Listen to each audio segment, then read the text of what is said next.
This is the Landmarks Committee of Community Board 2, Manhattan, the first of two December meetings. There's been a great many changes over the last even couple of days, and I want to, for the public, say what we'll be hearing tonight. There are only three. There are others to be heard on Monday, and they're on the website clearly. Tonight, we'll hear 6668 West 10th Street, 180 Waverly Place, and 4 Grove Street. We'll have the usual order of presentations by the applicant, the committee, board members, guests, and public will then speak on each application in that order.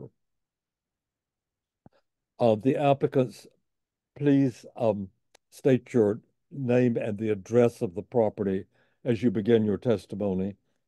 And if you plan to make big changes between now and your presentation that are other than things that we have suggested, we would expect that the revised version come back for another public hearing. Also, I noticed in a couple of the presentations, there are a great many examples of similar work. We're interested in either legitimately historic examples or ones that have been approved by the commission since the designation of whichever area it's in. Any examples should be as close as possible within the neighborhood of the subject property. For the public, we are rather strict about what we can evaluate and making recommendations to the commission because they, on the same token, are by statute only allowed to work on the actual landmark aspects. So please limit your testimony to things that affect the landmark application. Thank you. And we'll begin with 6668 West 10th Street. The application is to restore the front facade, change a window at grade to a door, fill the entryway below the door, replace a stair and railing in the areaway, and install a sign. For those unfamiliar with the 74711 program, this applicant is making a presentation which we will evaluate as a presentation of work to be done on the building. We'll then have a separate resolution and consideration whether this work and a promised maintenance schedule and general care of the building will rise to the level that a 74711, which is a change of use in the building, can be recommended.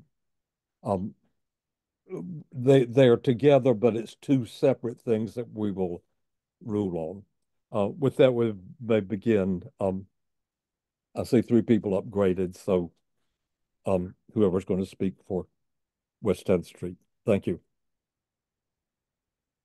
Good evening. This is Stuart Beckerman. I'm the project attorney for the application. I just want to make clear at the onset, and first of all, thank you very much for giving us the opportunity to come before you.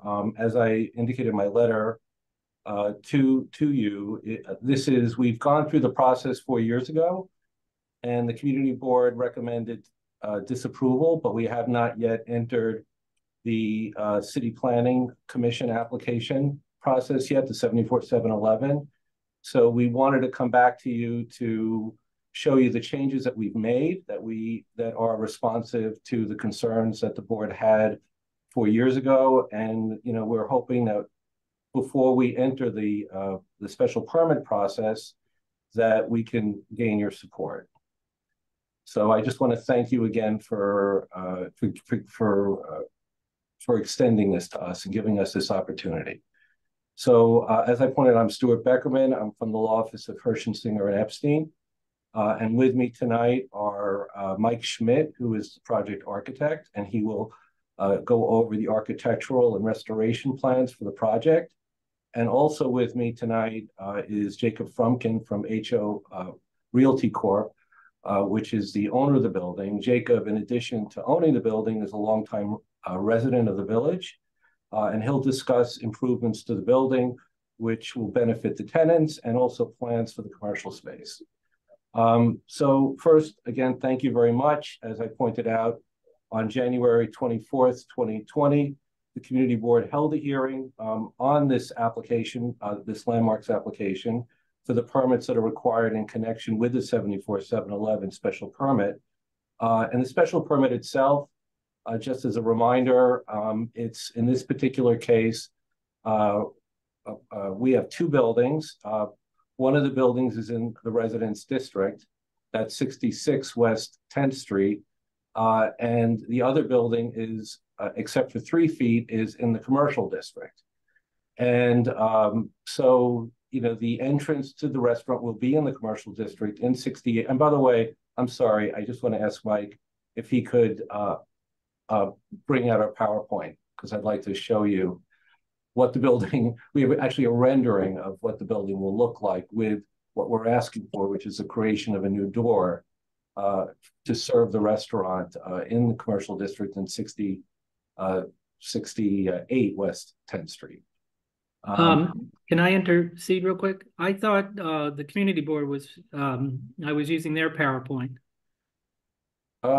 Yeah, I'd rather use ours because it has that first page, which I realized was cut off. Yeah, I can do it. Just give me about 32 minutes and I can get it up. Okay. I appreciate it. Okay, great. So I'll just briefly just talk about what happened, the history here. So the Landmarks Commission, so then after the community board voted, the Landmarks Commission, the application before the Landmarks Commission, I'm sorry, initially it was just a restoration of the facade of one of the buildings at 66 West. And we also you had before you a C of A application, certificate of appropriateness application on the other building to allow, among other things, the creation of the new entrance door. So the community board their recommendation in 2020 was a denial based on 2 things. One, they were concerned that the proposed restoration was limited to just one of the buildings and should also include the other building because they're twin buildings. And the other reason was they opposed the creation of a new restaurant entrance because of concerns about how it related to the 2 buildings. So by the time the Landmarks Commission voted on the application had been revised to encompass the restoration of both buildings. And this change addressed a major concern of the boards. So we're asking for the opportunity to come back because, as I pointed out, it's been 4 years. We want the community board to know the changes we've made that we believe are responsive to the commission's concern, to the board's concerns. And again, we'd like your support prior to us moving forward at city planning. So Mike, have you been able to? Yes, I have it. Can I? Can you do I need a group share or can I share my screen? Sure. There you go. Perfect. So let's start with the first page. So yes, that's a photo rendering of, so you could see on the right, there was a window and that will be turned into a door. And so I think we can move on to the next slide. No, the second slide. All right. Okay. So so these are two 5-story residential buildings with a total of 40 apartments. And as I pointed out, it's a 50 feet wide. The westernmost 22 feet are located entirely in the commercial district, where restaurants and other commercial uses are allowed as of right. Because we're in the Greenwichville Historic District, we have the ability to seek a special permit under 74-711. So section 74-711 of the zoning resolution, it enables, it gives the commission, the City Planning Commission, the ability to waive certain zoning regulations, including use. In exchange for that waiver, the owner agrees to undertake a first-class restoration of the building's facade, which is above and beyond what would be required for a certificate of appropriateness. So the proposal, as will be shown through in the plans later on, the commercial use on the first floor will occupy just over 200 square feet on the first floor. So the vast majority of the first floor will remain residential. And if we, I just want to point out, alternatively, as of right, we could, turn the whole, just keep the commercial use entirely in one building within the commercial district. But if to do that, we would have to convert several apartments to a commercial use. We don't want to do that.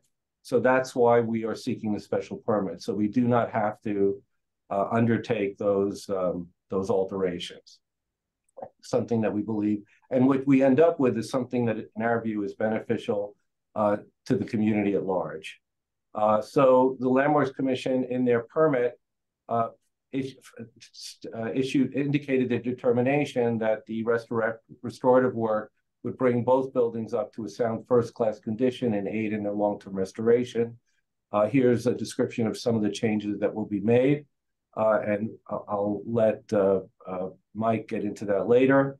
And I just want to point out that the restoration work has to be done before the buildings department will issue a certificate of appropriateness.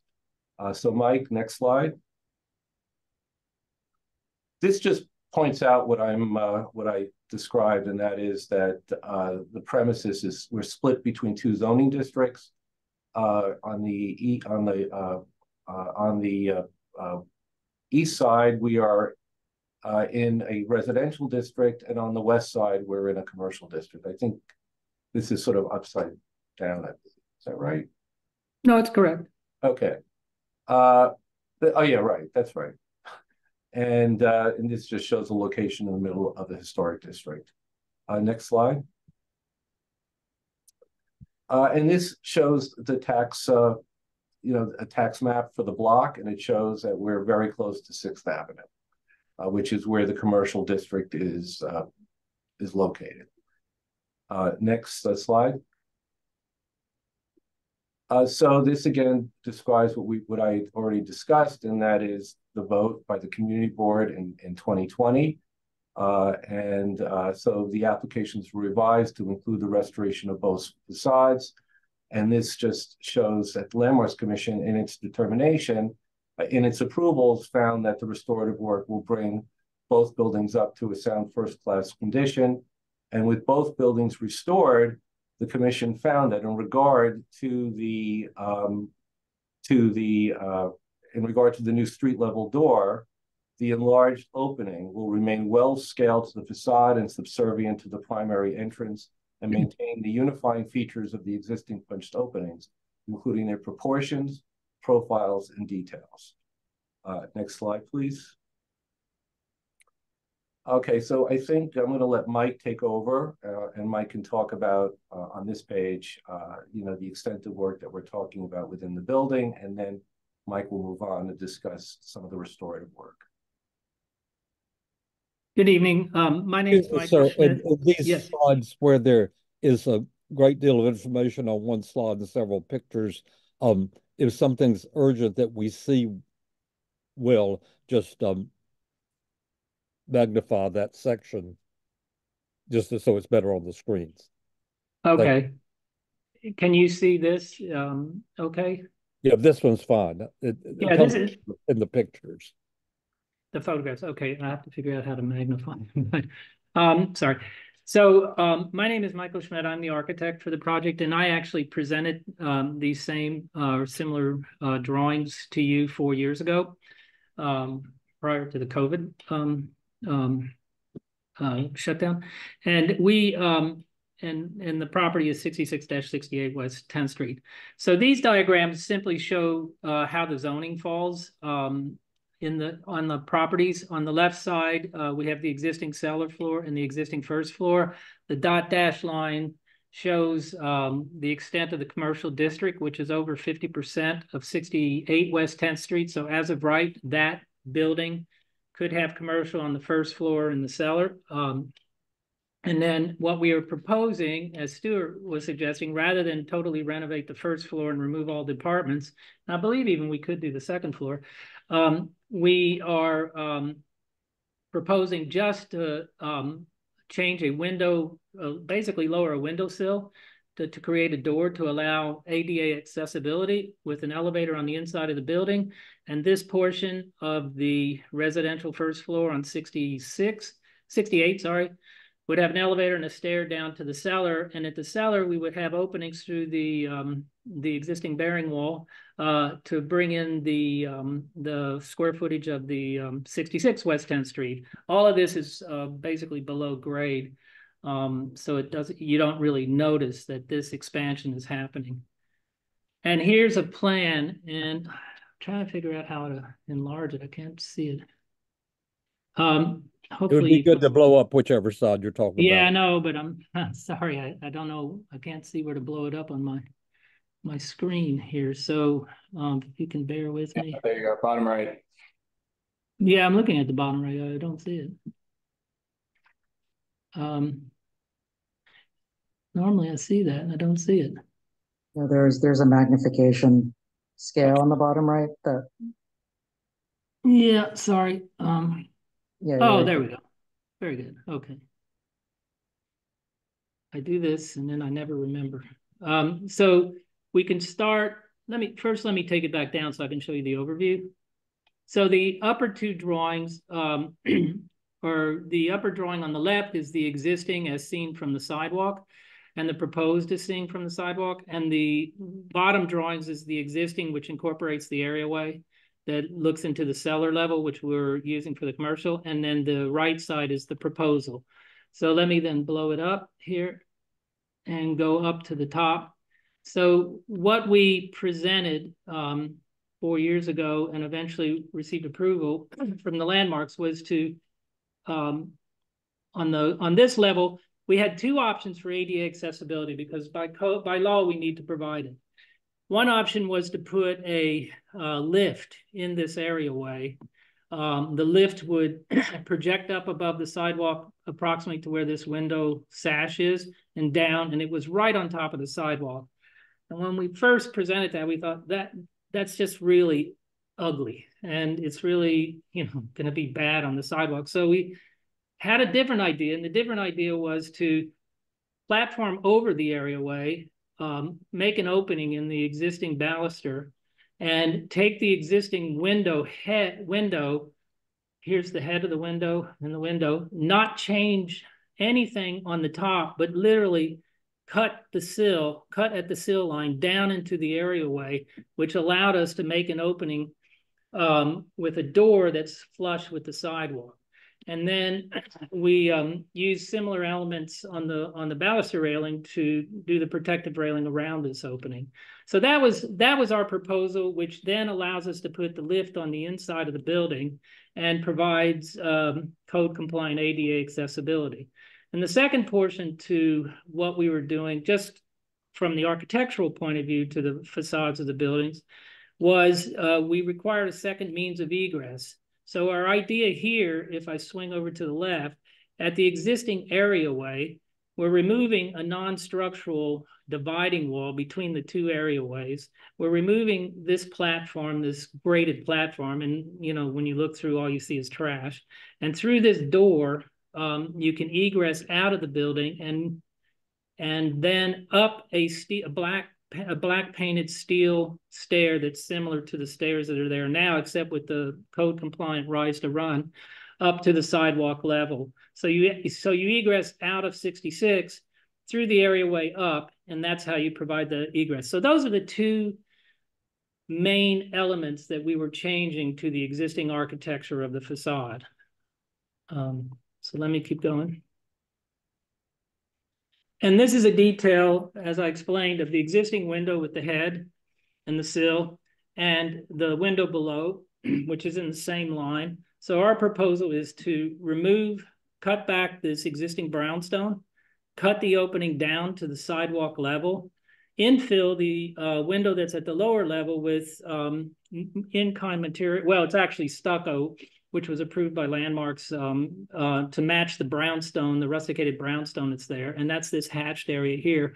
And then platform over that, that lower area, so you won't see any of this, so that you have a on-grade entrance to the first floor at this level. Here's photographs of the existing areaway window and the existing window on the street level. And here's some 3D drawings we had done originally that show the new proposal. So existing is at the top. If you need to see it larger, let me know. I can blow in. And is that good? Okay. Yeah. And at the lower level, we photoshopped in what the door would look like. So basically the moldings and the details would all match what's existing. The paint color would match the existing windows. And then the cast iron railings that are around that form the baluster, we would reuse the elements to provide this opening. The idea was to extend with the bluestone pavers, something that's compatible with the existing sidewalk, and then a small sign, which the sign is actually being filed, would be filed separately by whomever rents the space, but it's that size signs. There's Landmarks regulations on the signage, so it'd be a small sign. And that's the major architectural change to 68. Let me go to the next slide.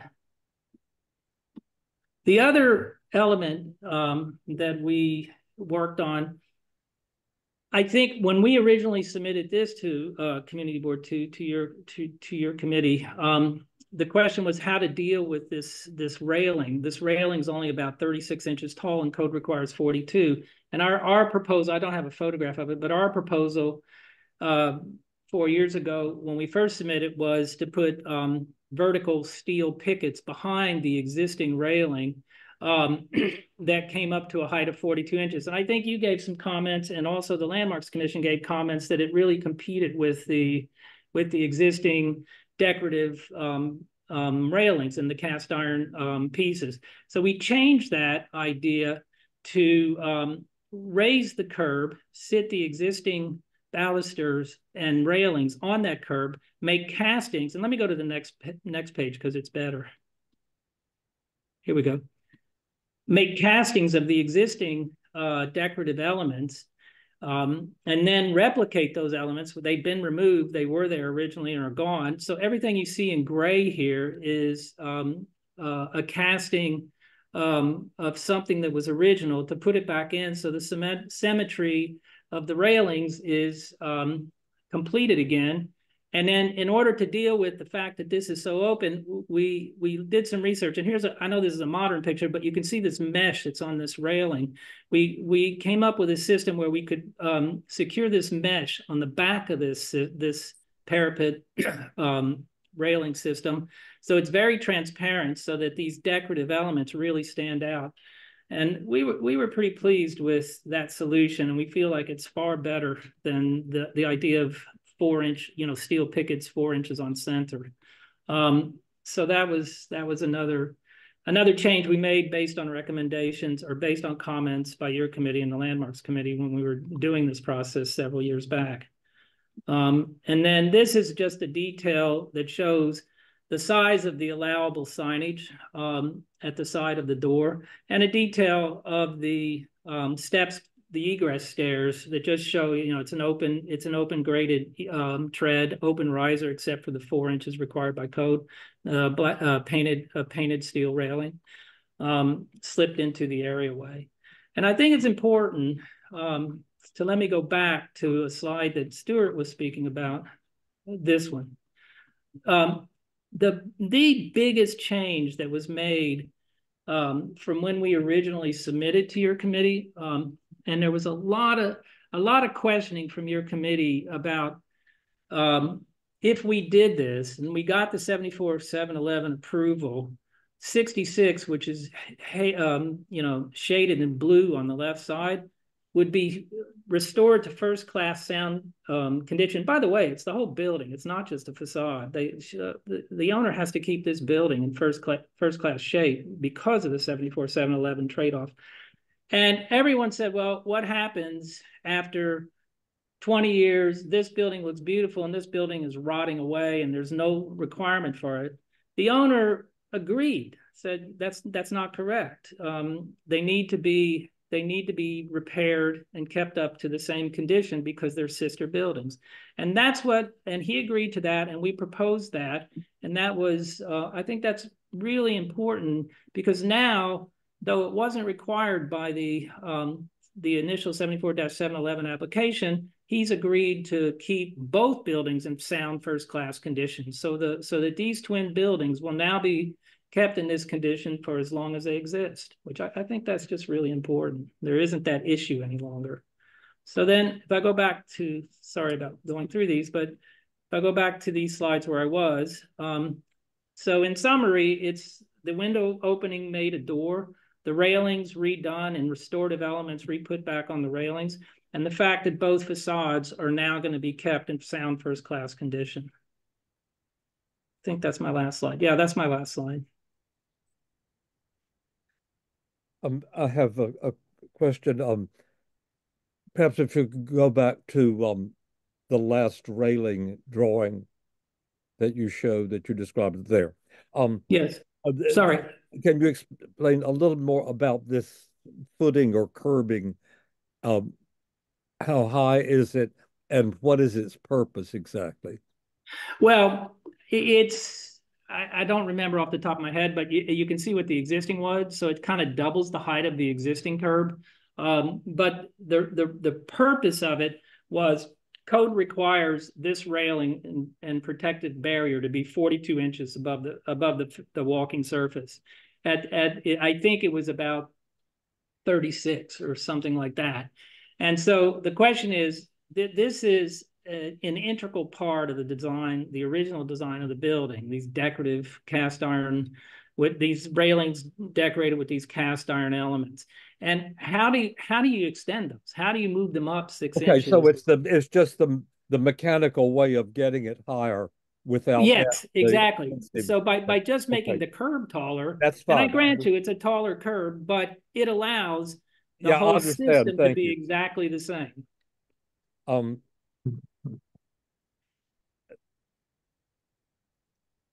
I'll save the other question for the questioning time then. Okay. Any other questions? On the sufferance of the committee, Village Preservation wants to speak about this, and the representative has a time constraint.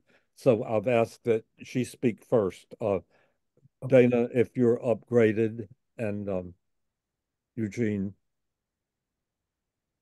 Yes, Dina should be rejoining as a panelist. Yes, hello. Hello. Hello, community board and the applicants. And Chenault, thank you so much for letting me speak kind of preemptively. I really appreciate that allowance, and apologies for my need to leave early. But I just wanted to very briefly give a statement from Village Preservation to first state that we are appreciative that the applicants have revised this presentation since the last time we saw it 4 years ago, to now include restorative work at both buildings. That was truly critical to us, and we are thankful that you're now willing to add that to your proposal here. I did also want to say that part of our concerns initially, and we still have them now, are this concept that these really are two twin buildings, and by dropping the sill to create a door at one of them, you lose that symmetry and the kind of historic condition that was the intent of this pair of buildings. And, you know, I fully understand that the 74 7-Eleven, that the intent here is to do the first class restoration in conjunction with creating a commercial space. And in theory or conceptually, we might be okay with that. But in this particular instance, the issue is really that the buildings should retain their symmetry, and we are concerned about losing that with the new door. So thank you. Thank you. All right, members of the committee, please. Susan, if you'll organize between those online and those in the room. Sure. I'm gonna have Anita Brandt, would you please have the floor? I'm not sure if this is the time or to ask the question, but looking at the building now and the patches that have been made, they're so poor and so non-restorative that I was wondering, how do we know that this will really be restored properly? I mean, is this going to be done with brownstone pieces, the lower two? The brownstone is the one thing is more difficult than the brick, let's put it that way. And how is it that you propose to restore that and to keep the quality up so that it actually warrants this big ask that's going on? May I answer that question? Yes, please. Okay, yeah. So when we presented to the Landmarks Commission, we also retained the consultant Jablonski Building Corporation, which is a restorative, it's a group that only details and works on restorations of buildings. And they provided a series of drawings and specifications that were submitted and then reviewed and eventually approved by the Landmarks Commission on the maintenance plan and the restorative techniques for every single piece that we're working on. And that is exactly in response to, yes, you are correct, the existing patches are not good and they're falling off, but that's why we've retained the restoration architects to provide these specifications, and that's what must be followed as part of the approval and the permit that they gave us for this work. And the brownstone, you're right, the brownstone is the trickiest part of the whole thing, because brownstone by nature, it is a very soft and porous product, and it rots. I mean, it just deteriorates. And so Landmarks doesn't even promote restoring this, the one material they don't promote restoring in kind, and there are different stucco techniques that can be used that will hold up and won't flake off and won't turn pink after a number of years, and that's what's been written into the specifications for this. Thank you. Other questions? I see that the building owner has his hand raised. Is that in response to the question that was just asked?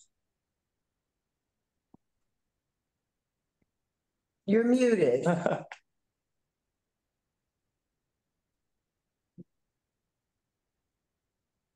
No, I had raised my hand earlier to just sort of be part of the initial presentation, just very briefly. I thought, questions about, we have an extraordinary team assembled here, some of whom are here and some of whom are not here today, but who work very, very hard on this project.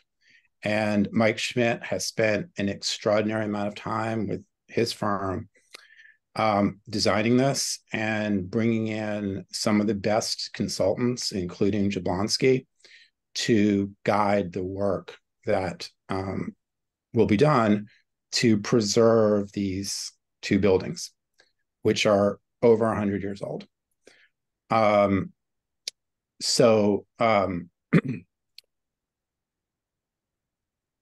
I don't mean to cut in. I mean, as long as I'm here, I did want to make a brief presentation about us and why we're so excited. I think we appreciate all this, and what we're really doing is evaluating the proposal that's been made, and we understand why and the care and so forth. Thank you. Chair the next question from the committee, please. And do you have anything? No, my questions have been answered. Zach or Valerie, do you have anything? Seems clear to me. Okay, I've got a couple. Oh, sorry. Yeah.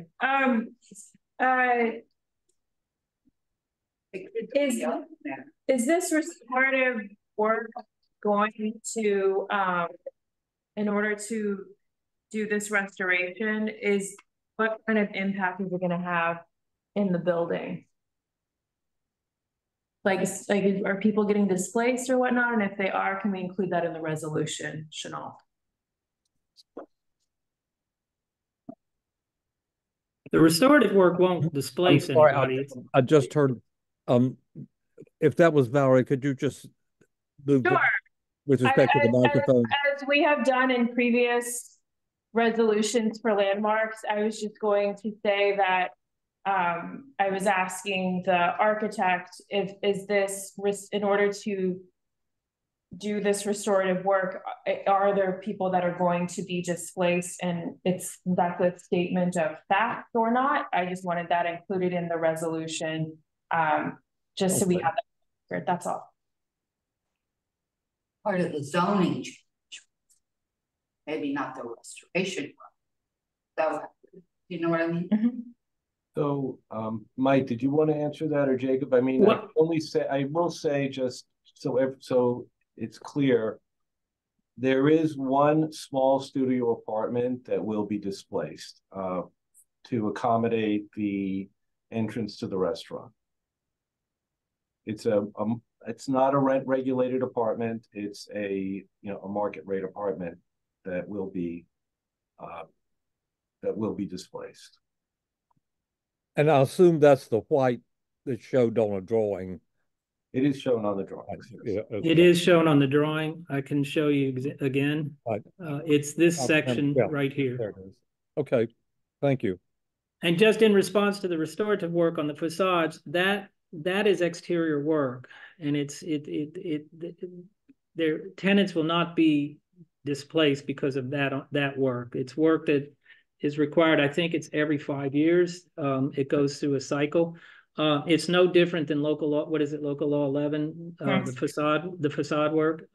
You're going to have scaffolding, and they're going to work on the facade and do any restoration that is required to maintain the exterior in good condition. Thank you very much. May I say one thing?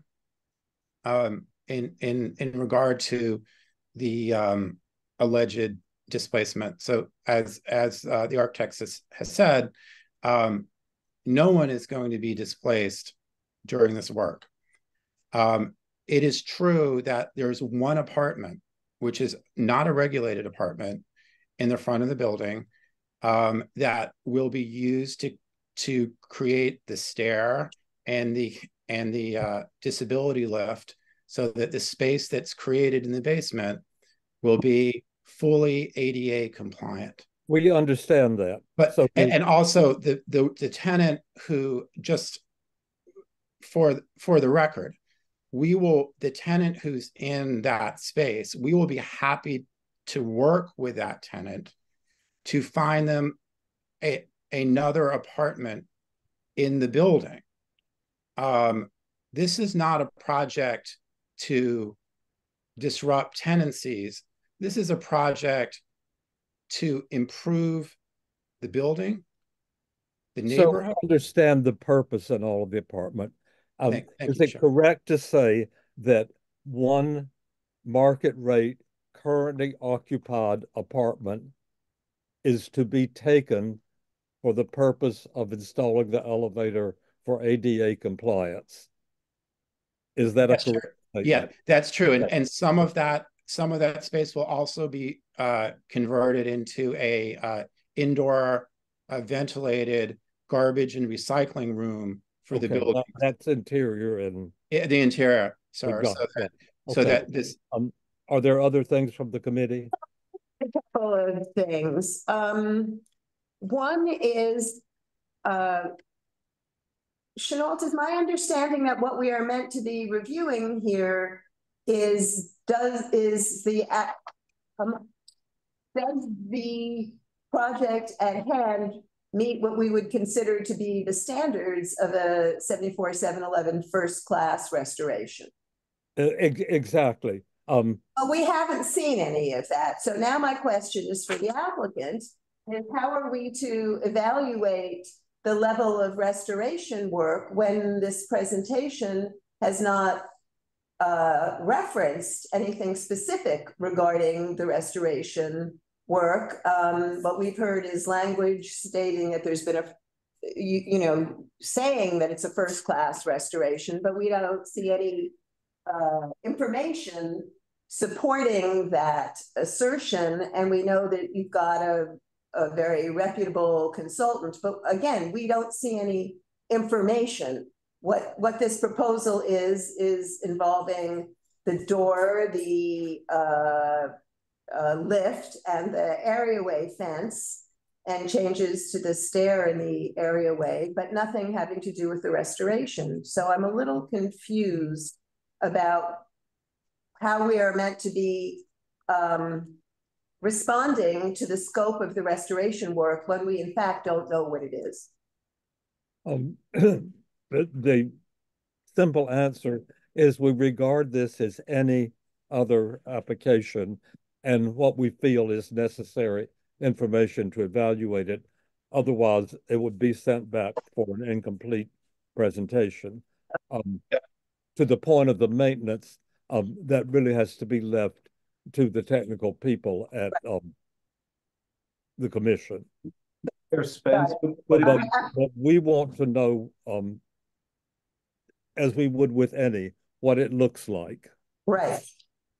Okay, I also have a couple of other questions. One in regard to that, the fence. What is, I think it's a clever thing to deal with the 42-inch problem by stretching the existing work and respecting the decorative element there. I don't understand how the mesh fits. I can explain that. I'm coming back. I was trying to look, I don't know what you could see on my screen, but just to answer your first question about the technical aspects of the restoration. So Mary Jablonski, they put together a set of drawings, and it's very technical. A set of drawings with the facades, and I could pull them up if you'd like.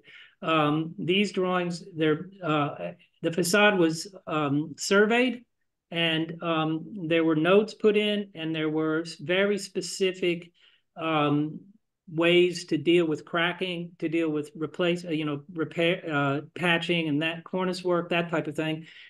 This was all submitted to the Landmarks Commission and reviewed by the Landmarks Commission, and the Landmarks Commission issued a permit saying what was reviewed was acceptable as a first-class restoration. If you'd like to see the drawings, I can bring them up. They're very technical in nature, but I can certainly bring them up. And in terms of this railing, so here's back to this detail. So what we're doing is, again, we've raised the curb about 4 inches to get this to the legal height. And in this section you see right here, and maybe I can blow it up so you can see it better. So what we're doing is securing on the back side of the railing system a frame, and the frame holds that mesh. So it hovers off of the actual baluster itself. So it doesn't in any way, we're not like welding it into the decorative elements or anything. We're putting these small little steel reveals, and then that supports a frame, and the frame hovers behind that. So the look that you get is this. You primarily see in relief in the front all of the decorative elements plus the restorative elements that we're adding, and the mesh in the back simply, it's like glass, but not glass. We didn't want glass. Glass is too modern, and it would get dirty. This is just an open mesh. It's not invisible, but it's very transparent, so it doesn't compete with the decorative elements in the front. May I just add something to respond to? Enough. I think it wasn't the method of connection so much as what is the aesthetic justification for that mesh on here? Well, the aesthetic justification was it was a material that was the least invasive visually to the profile, like the existing baluster and railings are very open. I mean, any kid could fall right through them, regardless if it's the right height. And so the question is, the architectural question is, how does one close that open without, how do you close that up? What are the options? You could put solid panels on, that wouldn't look right. Our original idea was to use, you know, 1/2 inch by 1/2 inch steel painted vertical pickets, as you see a lot around the neighborhood, which is why one of the reasons we thought we did it. And they would go similar to the mesh behind in a vertical thing. But when we did the drawing, and I think even your committee said it really competes with the decorative elements that we're looking at in the front. So how do we not do something that doesn't compete? Another material is glass, but everyone knows glass reflects, glass gets dirty, glass looks very modern, and you know that's Let me ask the question from so the question is, we arrived at this material because we felt like it was the most applicable material that allowed transparency and allowed the decorative elements to you know, be seen stronger than anything we added to it. That's how we came to that decision for this material. Okay, got We it. understand that. Thank you. One last question from me, and then we'll move on. Is I'm a little confused because Michael, I believe you stated that the entire building, that this would benefit the entire building, not just the facade and the entryway. Yet the proposal states facade and entryway. Yeah, I know that's what the proposal stated, but the actual restorative drawings that we have, they have looked at the rear of the building, you know, any of the exposed areas of the building, and shown where they require repointing, where cracking needs to be fixed, you know, where there's deterioration in steel railings. All of that is part of the restorative package that was approved. Can I just add one point here, just for clarification, because I think, you know, I just want to make it very clear the standard, and I'm sure most of you understand this. The difference in a standard between the typical certificate of appropriateness and a 74 or 711 restoration standard. So, you know, a C of A, it's what's appropriate. So that gives the owner a little bit more freedom. But here it's trying to return the appearance of the building to its original historic condition. And this building, unlike many buildings, there have not been a lot of alterations. So it's really about sort of bringing these buildings back to their original appearance and luster. And I'm going to turn to Michael. Am I saying anything that's incorrect? No, you're actually, that's correct. And it's the facades that have the decorative element. They have terracotta pieces. They have this. I think we've heard the presentation. Okay. All of this has been said. Yes. We have specific questions, and I would like to amplify on the one about the railings. Is the necessity for some sort of filling for the railings, does that grow out of the 74-711 application or commercial requirements? Why does it need to be done if it hasn't been for some time?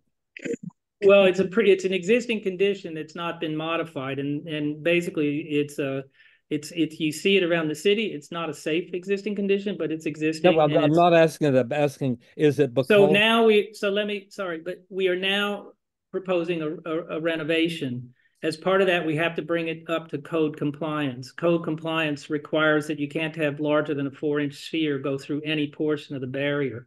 And the top of that, code thing. It is a code requirement. Yes. I understand. Okay. All right. Is there anybody else from the committee who is attending remotely with a question? I don't see any raised hands from remote committee members.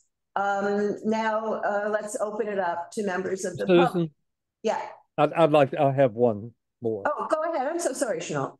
Can you explain to us if you're going to do a restoration and you were not applying for the special permit, how would the restoration be different? You keep saying you've done extra and extra and extra. So what is the extra that's being done on account of the permit? Stuart, do you want to answer that? Yeah, Or do you want me? think, and I just, Michael, you need, because you've been involved in this longer than my understanding is that this railing is not original, right? Isn't this a? No.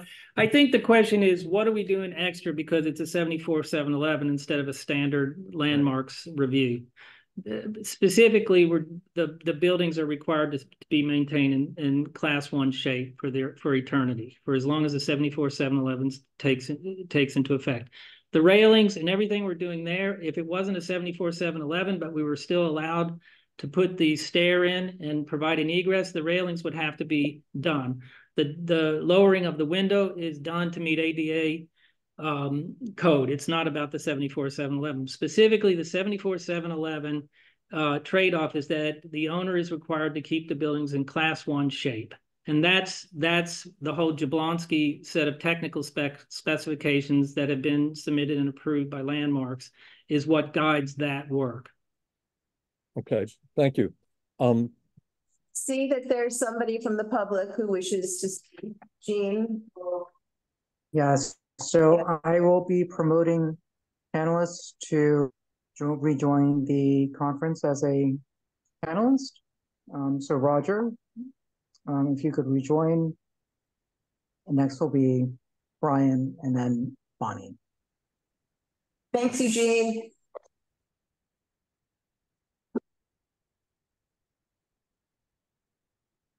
And would all the members of the public please state whether they're of the building or of the neighborhood? That would be useful for us. So, Roger, if you could go ahead and give your testimony. Oh, sorry, I had to unmute. Okay, here I am.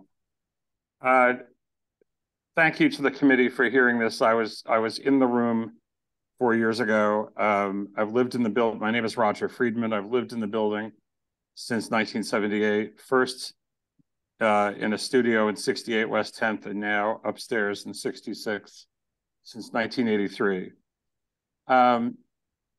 Before we get to the symmetry, which I really appreciated, the first woman who testified, Dina, who talked about the symmetry of the building being ruined by this, and also the displacement of tenants. I did note, I think in Mr. Beckerman's testimony, that there was an implicit threat that they could get away with taking away more apartments if they wanted to. And something is crazy here because we're in a city, especially this part of the city, where there are no apartments whatsoever. Everything is very expensive. And what they're planning to do is take away at least the person's apartment on the first floor. And I think that person, who I don't know is on here, to put in a restaurant that's completely unneeded. If you look to the left of that picture, that's it used to be called Peter's Backyard, and I can't think of the name of it now. That's a restaurant that's been there for about 50 or 100 years. And across the street, there's another restaurant with a huge outdoor, shed that's in the middle of the street. So we're not lacking for restaurants. Right around the corner, and those restaurants are struggling. Right around the corner on 6th Avenue, we have a huge restaurant space that's been we need to concentrate on the building. Okay. The work that's being done on the building. Right, let's talk about the work. We'll understand why it is. Mr. Spence, you're totally right. Let's talk about the work. In the 4 years since we were here, not a lick of work has been done on the building. Nothing. There's been no interest in improving the building. This idea of we're going to now put up a grade A, first-class kind of building, the facade is crumbling. It's been crumbling for the entire 45 years I've been there. Maybe once, about 10 years after I was there, a little bit of work, patchwork was done. Nothing's been done since 1990. And let's say in the last 4 years, 2 of them were taken up by the pandemic, so no work could be done, quote unquote. In the 2 years since the pandemic is over, nothing's been done.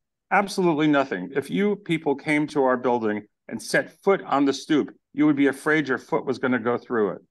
So there's no intention of doing anything for the building, except for the fact that they want to put some kind of income-producing restaurant. Others need to speak. Hi, yes, you're going to have to wrap it up. Thank you. Just to remind everyone, you have 2 minutes, just so we can keep the meeting. Thank you.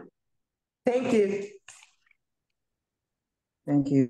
Thank you very much. I think next was Bonnie, and then Brian. So Bonnie, if you could unmute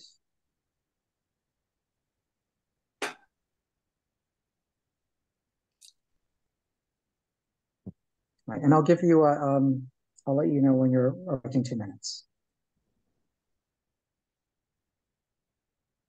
But you can begin your testimony. Okay, thank you. I've lived in this building, 68 West 10th. You can see my window in the photo for 47 years. The landlord's family has owned the building since 1969, which is almost half of its life. It was built in 1892.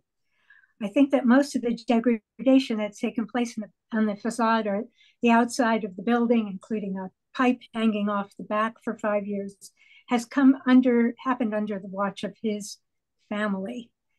And the idea that they're going to take this beautifully symmetrical building and stick a door next to a door so that they can have this income producing thing. They are, I use the phrase quid pro quo, and Mr. Schmidt used the expression trade-off twice. This is a sale. This is like somebody saying, you know what, I'm going to give you a great makeup job, but first I'm going to break your nose. Would that be okay?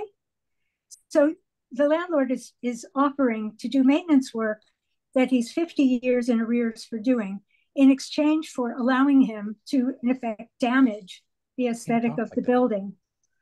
And this is now being discussed as having a restaurant, as a fait accompli. I don't know when the restaurant aspect was added. It was always referred to as a commercial space. But we have, as Roger said, one restaurant next door, one restaurant across the street. Now with the open restaurants ruling, if he opens a restaurant that is the entire 50-foot width of the building. If you just move into more landmarks related issues. Yeah, well, I think the 47 7-Eleven is really the issue. I thought we were addressing both. But yeah, this building, all the charm of the building, all the interest at the building lies in its symmetry. And nothing has ever been done. I mean, when things are restored, they're restored haphazardly, differently on one side than the other. The inside of the building is as bad as the outside. And as a tenant, I wonder whether the cost of this restoration is going to end up being added to our rent in perpetuity, because it could be major capital improvements. Okay, thank you. Thank you. Brian Lurie, you're welcome to give your testimony, and again, 2 minutes. Hi, my name is Brian Lurie. I live at 68 West 10th Street. I've been here since about 1982, I, along with Bonnie and Roger, and truly every tenant in both buildings oppose this. There is no tenant that for any reason whatsoever would be in favor of this. There's no tenant that would be excited about the desecration of the facades of these buildings, which is what this amounts to. The detail that they're going into with regard to gates and fences it pales in comparison to what they are actually proposing. That's number one. Number two, if the landlord, if the character and the history of the landlord is relevant at all to what you are considering, and to the consideration of an approval of this, if violations are at all relevant to this, to considering this has to be looked at with extreme skepticism. I would be happy to provide the committee with my own personal litany of lawsuits with the landlord, all of which I've won, and the building has just been a nonstop battle with this landlord. There's no reason to believe this landlord is capable or interested in the upkeep of these buildings, period. And that's not a recent thing. That's not an old thing. It's everything. It's 50 years of this. In addition, of course, there's never been a commercial space in these buildings whatsoever in their entire 130 years. There's no reason to put a commercial space in this other than for the profit of the landlord. There's no reason to remove rental housing from this neighborhood. There's no reason to promote a commercial establishment on a block that is that is classic and residential. And if the residents, if the tenants, if the other residents of this block were aware of this project, they'd be protesting vehemently. And that's pretty much the sum of what I'd like to say. Thank you. Thank you, Brian. I appreciate it.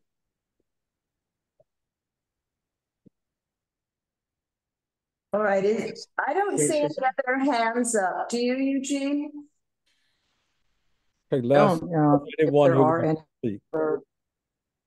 Oh, is there one other hand raised? No, I think it's just Brian again. Okay. Thank you.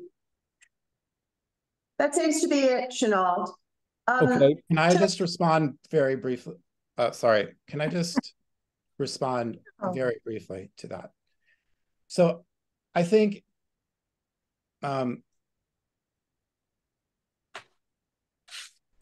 you know, comparing, I think it's very clear that what we have is a lot of ad hominem attacks. I'm not going to. I'm conscious of Chair Spence's. If you want to answer, sir, what was said, do. But it's just not. It's just none of it. None of it is true. None of it is true. That's your testimony. It's and to compare me to somebody who's going to break someone's face in order to put makeup on them. We are discussing landmark issues. All right. No, I understand.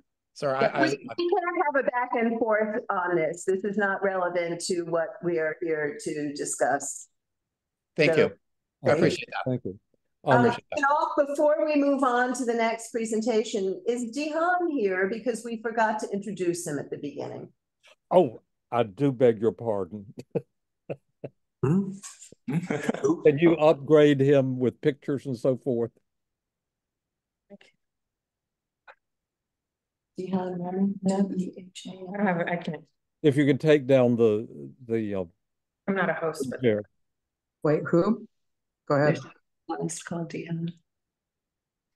I'm sorry, who do you want to promote? He may not be here. We're just checking. Rihan. He doesn't appear to be here. Oh, okay. We'll move on then.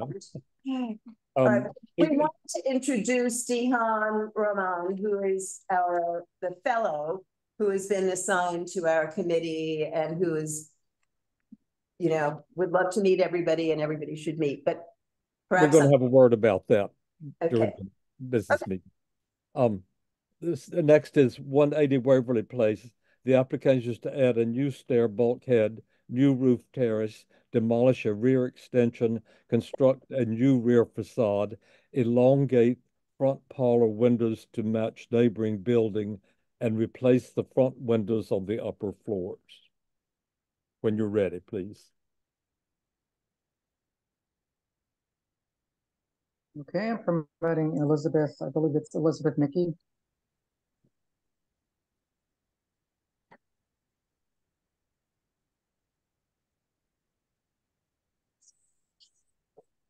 Hello. My name is Elizabeth Mickey. I'm with Spivak Architects, and I'll be presenting this application for 180 Waverly Place. I will share my screen.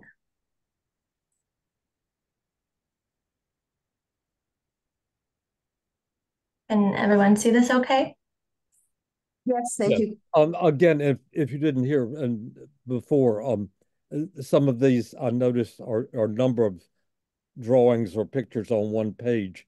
If you are calling attention to some detail, if you could just enlarge the area. Okay, understood. Just help us see better. Yes. And as stated, this application is to add a new stair bulkhead to a new roof terrace, also rework the rear facade, and on the front facade, we propose to elongate the parlor level windows, and also replace the areaway fence and the other windows in kind. Here, the site plan, you can see it's in the Greenwich Village Historic District. Below is an enlarged area map to understand where it is. So on the right is the site plan. It's on the 3 buildings down from the corner of West 10th Street and Waverly Place. And above that is an aerial view to give you context along Waverly, our lower townhouse buildings, and then around the corner is a taller taller building. Here you can see 180 Waverly Place is a Greek Revival style house built in 1839. It's 3-story brick above brownstone basement. So the center is 180 Waverly. To the right, you have 182 Waverly, and to the left is 176 and 178 Waverly Place, which is currently under construction to join the two into one single family house. So here is just an image of the current existing conditions. And you can see on 182 Waverly, there's already elongated windows at the parlor level. So I just want to point that out. Here's the elevation. On the left is existing, on the right is proposed. So you can see there's an existing through wall AC unit below one of the parlor level windows. So since there's already this opening, we plan to just lower the window to the same level as the adjacent building and also replicate the ironwork that is there. And on the same elevation, you can see the stair bulkhead. We propose to do a gray stucco. To the left at 176 Waverly, their penthouse is going to be a gray zinc paneling. So it's the same sort of color palette that we proposed. So here's the existing image on the left and the rendering, Photoshop rendering on the right. You can see the ironwork at the parlor level windows to match the adjacent property. We also plan to, you can see on the next slide, the current railing on the areaway isn't the historic railing. The next image down is the historic tax lot photo, which is a little bit blurry, but it's the same photo, it's the same railing type that was at 176 Waverly. And then on the other side, 182 Waverly also has this square motif. So we plan to replace it to have that to look like 176 Waverly. On the left is a close-up image of the window where the through wall AC unit currently exists. And on the right is the 182 Waverly that we plan to match. Sorry. Here's the images of the rear facade. You can see currently. Sorry, just a question on the front facade. Yeah. Is this presumably were they matching the neighbor to the north and filled in at some point? Or are you putting them back to the original, you think? You can see in the tax lot photo, they were this height. Our windows are always this height. So we're just proposing to elongate them to match 182 Waverly. Thank you.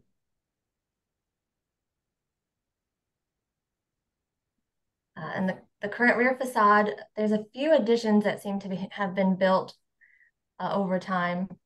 You can see better in this 3D drawing view. On the left is the existing. So at the third floor where there's 3 window openings, that was the original facade. And then there's been maybe these 3 volumes added over time. So we propose to remove those and line the facade up with the neighboring buildings to have a more clean, uniform look. And so on the right is the proposed work. So you can see the building on the right is the 186, 176 work that is currently being under construction. So we propose to match the height of their facade and step back. And then you can see the stair bulkhead at the top. And we have to raise the chimney height by code. The chimneys have to be 3 feet above the roof level. So we would raise the masonry work to align with the stair bulkhead, and then the chimney flues project above that 3 feet. So just the rear elevation, you can see on the left, the existing different levels, nothing is aligned. And on the right, we tried to clean it up a bit.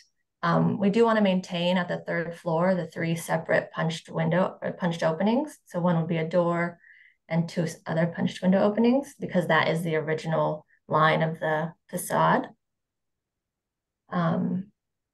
And the railings themselves would just be a simple black metal railing, black aluminum windows, and the material would be a red brick facade, which is the same as both neighboring buildings. Just to give an idea, the overall 3D views of the proposed design. You can see there's alignments going on along the rear, and the front doesn't change too much other than the elongated windows. And so in section on the left is the existing section. It has a sloped roof, and then you can see this volume that projects well beyond the existing facade. So on the right is the proposed, and the dashed blue line is the profile of the existing. So we aren't changing any floor area, we're just reworking it. So we're squishing this back to be one uniform facade line. We are also flattening out the roof in order to do a roof terrace, which is where the stair bulkhead is leading to. And here's the sightline section. So from across the street, you don't see the new railing or the stair bulkhead or any mechanical units that are proposed. And just some construction details to show that it would be brick facade on the rear with metal stud framing and a new structure, a new steel structure to support that. And then the stair bulkhead would be a traditional 3-coat stucco system.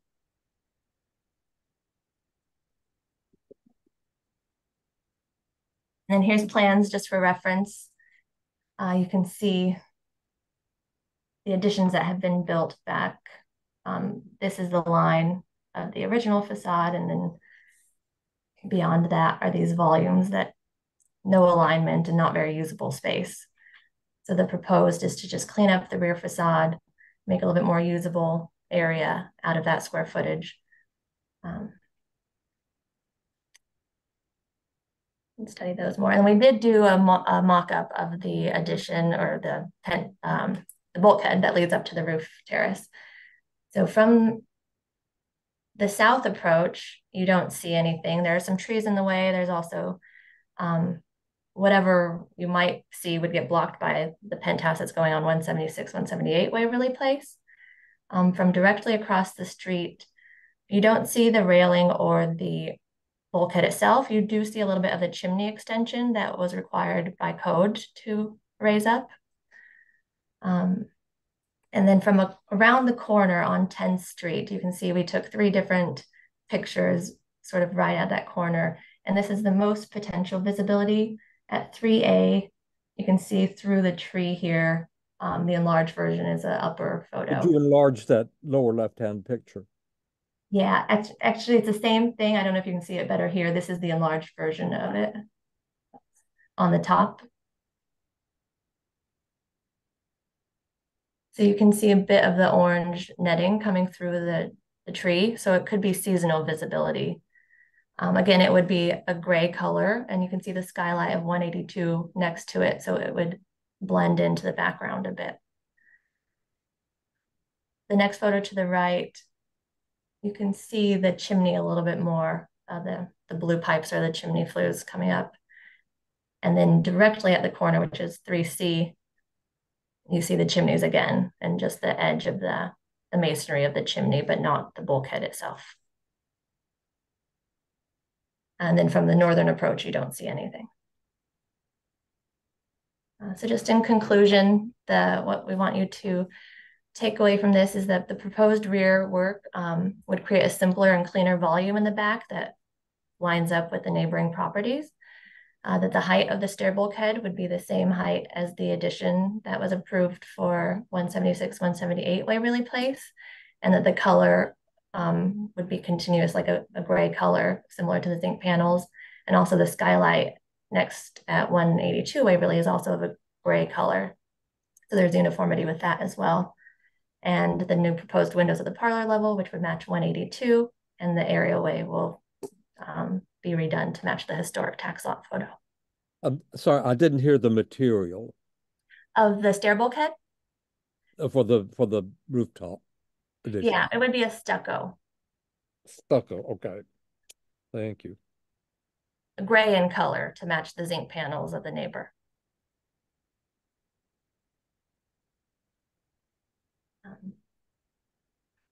That's the conclusion. If you have any questions.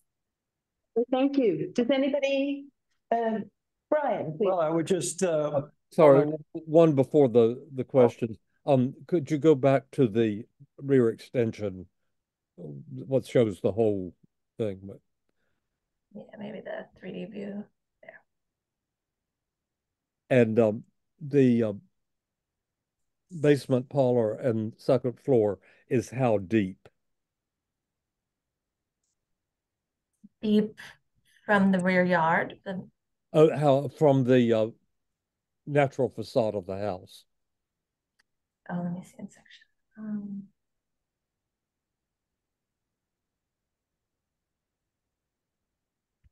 It's probably, I don't know, I have to look at the plans to get the exact dimension. I think it's about 15 feet.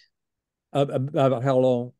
About 15 feet. It's Okay. 30 feet back from the rear property line, which is the required rear yard. So. And the upper one? The stair bulkhead steps back.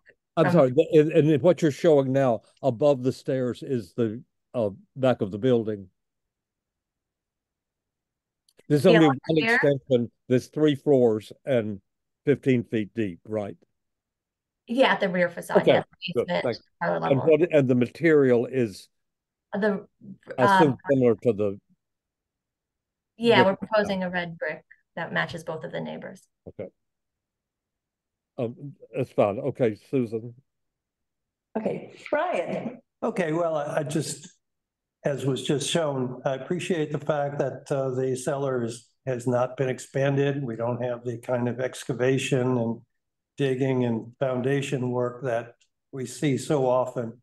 And so just because this means there's less danger to the neighboring buildings. So appreciate that consideration.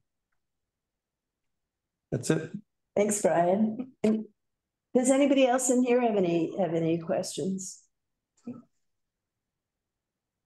All right. Is any committee member attending remotely? Please raise your hand if you'd like to speak. All right, well, let's move to the public then. Are there any members of the public who wish to speak?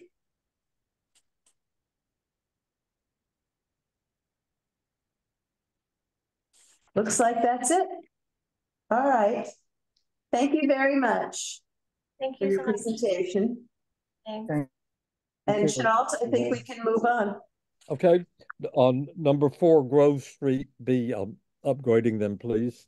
The application is to restore historical pitch of the rear roof and construct a new artist studio dormer in the rear roof, install balcony in the rear parlor level, and excavate the garden level of the rear yard.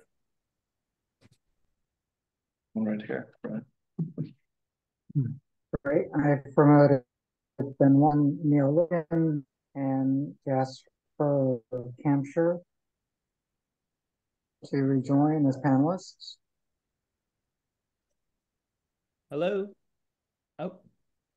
Hello. Hi. Hi, there we go.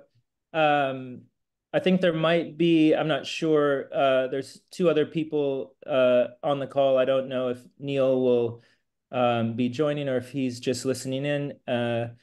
But, oh, and there's Ben. Oh. Is there anyone else besides Neil Logan and Ben Watson? Those are, and myself, there's just 3 of us. Okay, all 3 of you have been, so we should all be on the in the panelist list. Okay, and let's see here. Can I share my screen? It seems like I can. Let's see here.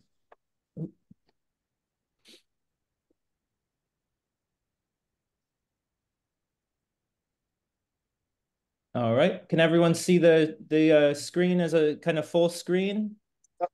Yep. Okay.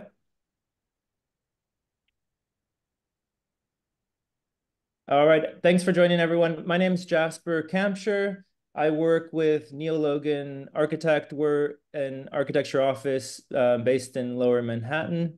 And we've been working with Henry Greenwald and Ben Watson on who are the latest owners of 4 Grove Street. On the design for a restoration of this historic townhouse on Grove Street between Hudson and Bedford Streets that makes up part of the so-called Grove Street Row, one of 4 row houses built between approximately 1825 and 1834. Fort Grove was the last of these 4 to be built. We've also worked with a team, particularly with old structures as a structural engineer, and benefited as well from conversations for the last few months with the preservationists at Landmarks. And I think we're all at this point quite happy with where we've got. So I'll get started here. Let's see here. The building is located in the kind of southwest corner of Greenwich Village. You can see on the left map, very small, and then zoomed in on the right, you can see the building located. It's 3 doors in from Hudson Street on the south side of Grove. And here, a kind of aerial image, you can see the building outlined in blue, surrounded by most of its neighbors are quite a bit larger. There's the public school building at the corner of Hudson and Grove from around the turn of the last century, as well as a building that is kind of has a private courtyard at the left side. That is to say, it's quite a small building in not in its original historic context. Here the building is, you can see again outlined in blue on the right side of this photo, 4 Grove, and then each of 6 Grove, 8 Grove, and 10 Grove going to the left. You see as well the entrance of Grove Court at the past the tree. I don't know if you can see my cursor, but we'll refer to that as well at towards the end of the presentation. Here, a few historical photographs. The 1940s tax map photo on the left and the 1980s very low resolution on the right. We've also been beneficiaries of the Historical American Building Survey for this building. We have a full set of HABS drawings that we've used and have kind of guided us in the process of designing the renovation. And here's the building as it exists today. On the left, the front facade, and on the right, the rear facade, which has kind of modern vinyl siding and a modern enclosed aluminum and glass porch.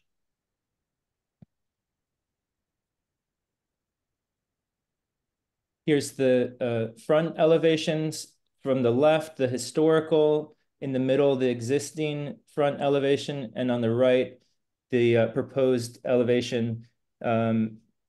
Landmarks has identified, as the chairman pointed out, 4 parts of the design that are subject for public hearing.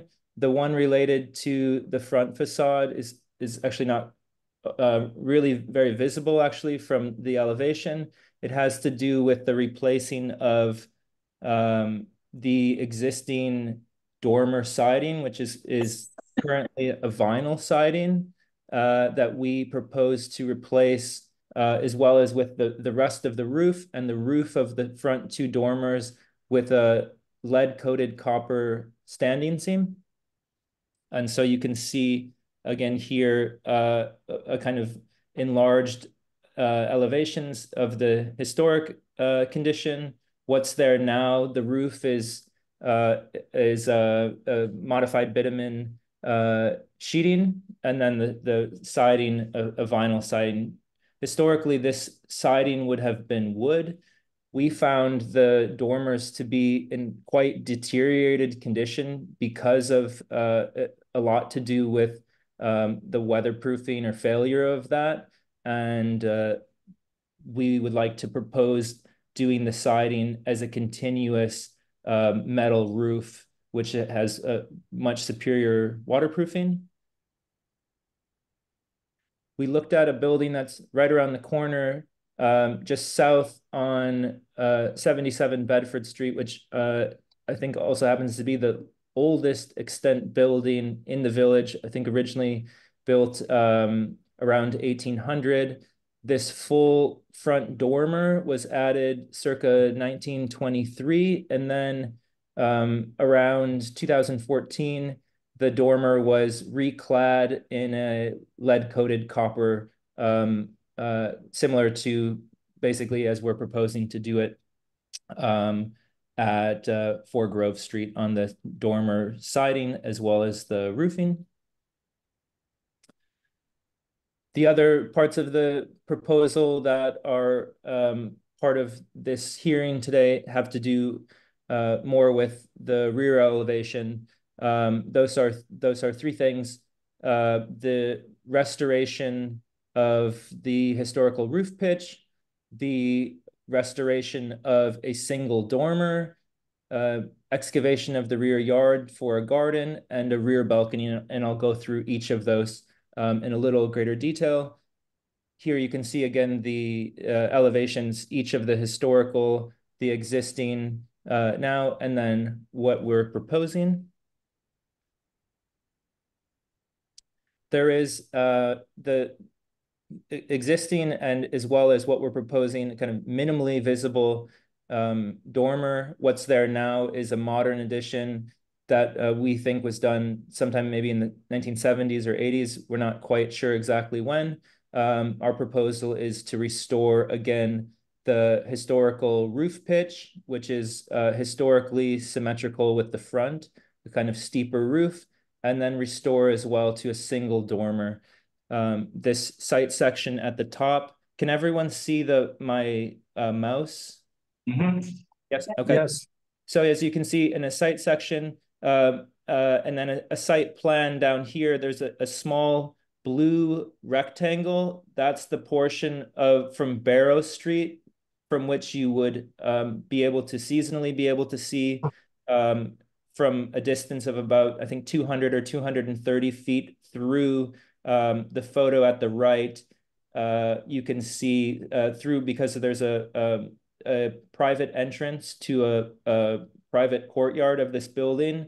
You can see a small sliver of the back of our building at 4 Grove Street. Most of what you see in this photo, and you can see kind of zoomed in on the right, is the school building behind that, I think PS3.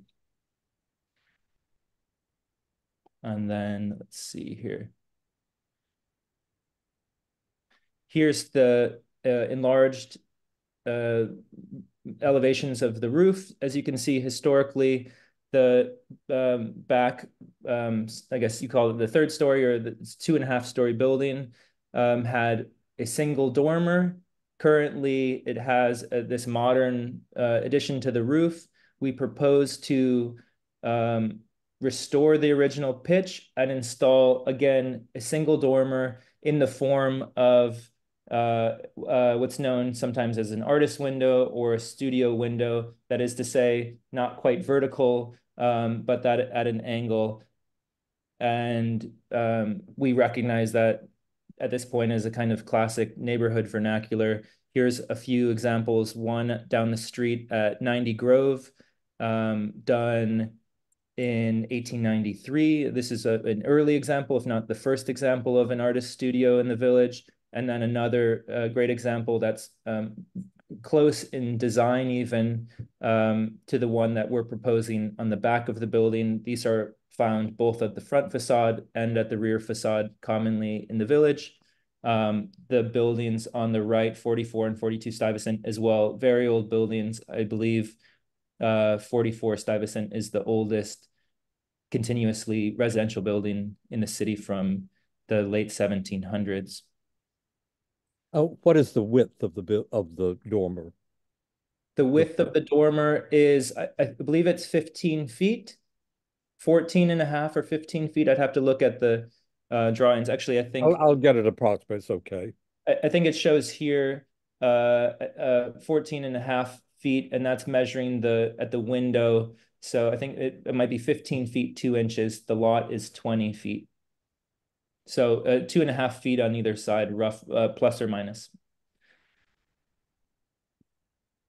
And here, looking at the other parts of the proposal, an excavation of the rear yard, and a narrow balcony that's 60 inches deep.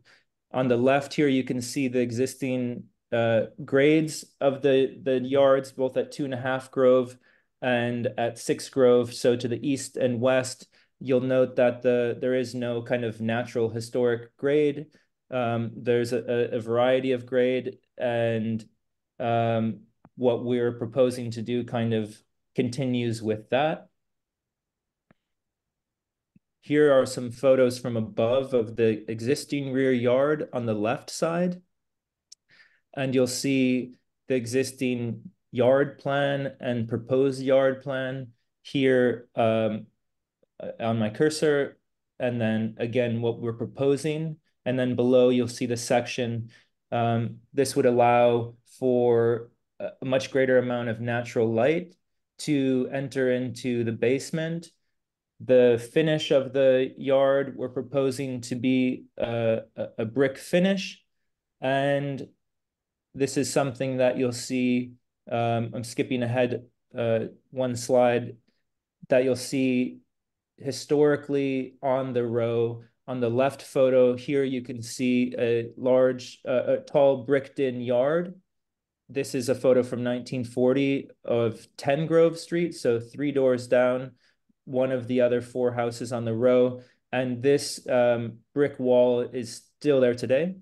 And then you can see it in the photo on the right, each of 10, 8, and 6 Grove, the immediate neighbors, each historically from a 1925 photograph that you can see here, had this brick wall.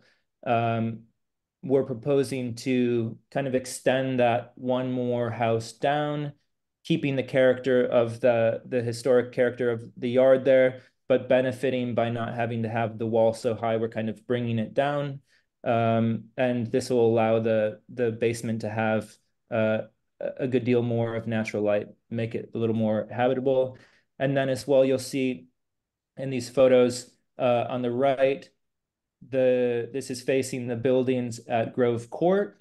And you'll see that each of them historically had, although they unfortunately don't have today, historically had these really lightweight fenugreek balconies that kind of resemble, what we think of as a typical fire escape. You'll see that on the left as well, the same photo from 10 Grove that had a similar balcony at its 2nd floor, a lightweight metal balcony, which is what we're proposing to do here at the parlor level, a metal painted balcony and 60 inches deep, not very wide. And I think there's one more slide. I'll end here on the rear elevations, as you can see, historical, existing, and proposed. And I think that's about it. I hope you'll find that our proposal is well considered and one that's consistent with and restorative of the historical character of Greenwich Village. And I hope you'll support our proposal. Thanks. I don't know if Ben or Neil had anything to add, but otherwise, look forward to answering any of your questions. Thank you. The balcony. Oh, the rear facade then is in the original plane throughout. That's correct. Yes. And the balcony railing, is there some detail of it? There would be, let's see, you can see. There, okay. Do you see it here? So it's I assume it's just black and as plain as it looks. As plain as it looks, yes. Nothing. It's not so modern. Really, is the inspiration we're finding from the balconies that are historically were in on Grove Court, and think of it maybe more like what you think of a fire escape. Okay. So lightweight, graded bottom, and quite simple, actually. Okay. Susan? All right. Anita. Can you hear me all right? My question is about the skylights, no, we're not calling the artist windows. How do they operate? Does they have some kind of a awning type or something? And also, are they actually at an angle or are they not? They are, yes. Let me answer the first question. There's 2 rows of windows. These are, I can show as well a section that might be helpful, but first let me answer your question. There are 2 rows. It's a steel window. That's a kind of classical steel window. Again, not so modern, thin steel construction. The bottom row, you'll see, you can see in this image, if you follow my cursor, are fixed. And then the top row are awning windows that allow for maintenance and cleaning of the windows as well as for natural airflow. And then let me pull ahead into the presentation. This is more for reference. You can see here the historical section and elevations, as well as at the bottom, the proposed section and elevation. In the lower left corner, you can see the angle. It's not so steep, but it is something I think that you could classify as either a studio dorm or also sometimes called an artist's window. Yeah. And the roof slopes is lower on either side, correct? In other words, you still see the profile of the roof line. Yes, correct. You'll see this. It might be hard to see on a small screen, but if you follow my cursor, it's a dashed line in this drawing, and then you can see above this dashed line in the historical section. That is to say, our proposal is to restore the roof, the original roof pitch.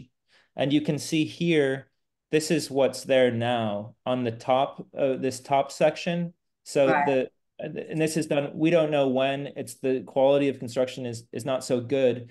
Our proposal is to essentially restore the back half of the roof to the historical pitch, which would match the pitch of the front roof, and then also have this a dormer, which is wider than it historically was, but useful for modern use. And one of the clients as well is a painter, so it will be used as well. Practically, it has practical purposes. Well, I just want to thank you for restoring the old roof line. I think that's very important in this incredible row of row houses. So early with their dormers, they're not in poor shape as some of them are, really in poor shape. So thank you for that. And also, I just want to point out that the proportions, maybe it's the drawing, you know, that shows a double line. It's the vertical proportions that are very nice. So thank you for that. Thank you, Yash. All right, Brian, I think you had something. Yes, I have 2 questions or comments. The first one is pretty straightforward. You showed a little diagram of the existing behind the modern porch in the rear that showed sidelights on the door, at the door. Let me see if I can go back here. Is it here? Yes, the bottom drawing, existing beyond modern enclosed porch. Yes. I'm wondering why you're not keeping the sidelight type of entry door there. I think when we looked at when the modern porch is removed, that we did look at it, and we kind of went back and forth between having that and having what's there. What we decided to propose is that from the rear elevation, to us felt more sympathetic to the kind of what we're also proposing and what was historically there. So and I think as well from the interior, Ben and Henry liked the idea that it would be just a simple door, I think. And then is it the same width as the window above it? That's right, yeah. Okay. My other concern is the digging out of the backyard. It looks like a very deep excavation. So what was that you said about there's no historic grade back there? Sure, let me pull forward to, I think you can see here, this is on the left, what's there now. So the neighbors to the east, 2.5 Grove Street, their rear yard is a sort of patio that is doesn't seem to have any kind of natural precedent, and it's maybe 3 or 3.5 feet above the grade of the yard at 4 Grove. The yard at 6 Grove sinks down again, I think about 30 inches, and then it's not drawn here, but it goes back up at 6 Grove. So it's a kind of topography. There's no natural grade, that is to say, it's not flat. And then I'll go forward to the next slide if you allow. There is it is an excavation that we're proposing to kind of create this garden, which I said we found inspiration in the immediate neighbors. This is each of 10, 8, and 6 Grove. All the other houses on the row have historically had a tall bricked-in enclosure as a rear yard. And it continues to be that way, at least at 10 Grove. So we're finding historical precedent in that the idea of having a brick garden is in each of the 3 buildings that make up the other 3 buildings that make up the row. And then in terms of the excavation, there's very little of underpinning of any historical structure. The place that the excavation would say touch, that's of a house on the row, is, you can see, if you can see my cursor here, this is an extension of the building at 6 Grove, and there is an underpinning of that. There's it merely the bottom of the footing basically meets the bottom of that foundation wall there. So there's no structural underpinning required either in the excavation or as a kind of retaining wall. Thank you. Could you say that again? There is underpinning, but it's not structural. There's no underpinning. This is the place where it touches the historical structures that are on the Grove, on the row, and there is not underpinning here. Oh, I just misunderstood. Okay. Yeah, no worries. So you can see in actually, I'll just to clarify, on the right here, if you can see my cursor, the foundation of the building to the right, which is 6 Grove, it is at its bottom, essentially at the same grade as the bottom of the proposed new garden here. So there's no underpinning in excavation, and there's no true retaining wall required on that side. Okay, is there underpinning on the other side? There is underpinning required. Wherever there's underpinning, we want to know about it. There is underpinning, and we have filed with landmarks. What does it touch? It underpins a relatively modern patio that's on, if you can follow my cursor here, there's basically a concrete beam that supports this modern patio. Let me see if I can find. It's a patio adjacent to the garden. It's a patio adjacent to the garden. Let me pull up. Let's see here, that section, context section here. This is a patio that is a paved patio. Seems to be relatively modern. There's a concrete beam that supports this patio. It's hard to trace the date of it, but it seems relatively modern. So there would be underpinning of that, the beam that carries the patio there. And then And then at the, let me find another photo. That's on the west, am I correct? Reading the. What's that? That's to the west. To the exactly. west. That's correct. And then on to the that says enough. And we'll have a we have a standard clause that we put in that it must be done carefully and follow the rules and not cause any harm to any building. Yes, absolutely. That's all fine about the underpinning.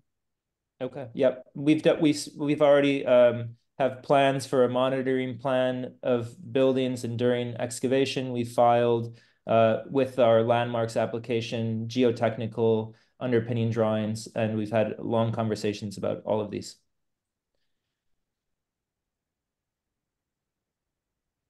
All right, great. Are there any other questions from the committee? Anyone remotely?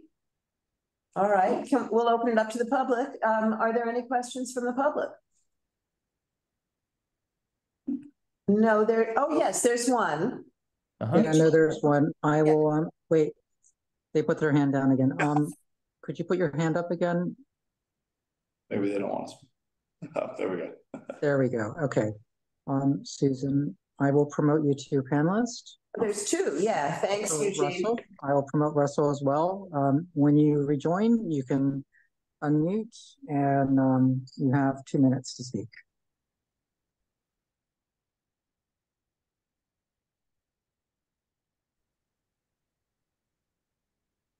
All right, Susan. Yes, hi. Hi. I'm just concerned about the excavation and the danger to the building itself and the buildings, especially number 6 next door. There have been so many issues in the past year or two that I've been paying attention to this in the village, with buildings becoming structurally unsound and collapsing. And that's, I live in 2 Grove, which our garden kind of backs up to number 4. And it's just a real worry when any excavation is done on buildings this old, and that's all I wanted to say. Thanks. Yeah, we're concerned about this as well, both as architects, structural engineers, the clients, Ben and Henry. We've had long conversations about this. We have worked with both a structural engineer, Old Structures, who are kind of experts working in the neighborhood, working on old buildings such as ours, and Billow Engineering, which is also very experienced as a geotechnical engineer, working also in the village has a long history of doing such. And we've spent a lot of time in conversation with each of them, making sure that this is done very carefully. And part of the plan, of course, is that the excavation is done slowly, carefully, and we have monitoring plans for building movement. All of this stuff is also set up. Yeah, I'm happy to talk more about it if that doesn't clarify it for you or relieve concerns that you have. And there are also, as long as there's plenty of oversight, stringent regulations by the city, and we will have in the resolution the importance of adhering to that. And we've had really remarkable success with far more complicated underpinning than this is through the years. So yeah, it's something we take confident with it. It's something we take very seriously, both from the architecture office, the clients who are long-term residents of the neighborhood. They really see themselves as stewards of this building. They're not interested in doing anything that would jeopardize the building itself or any of the other neighboring buildings.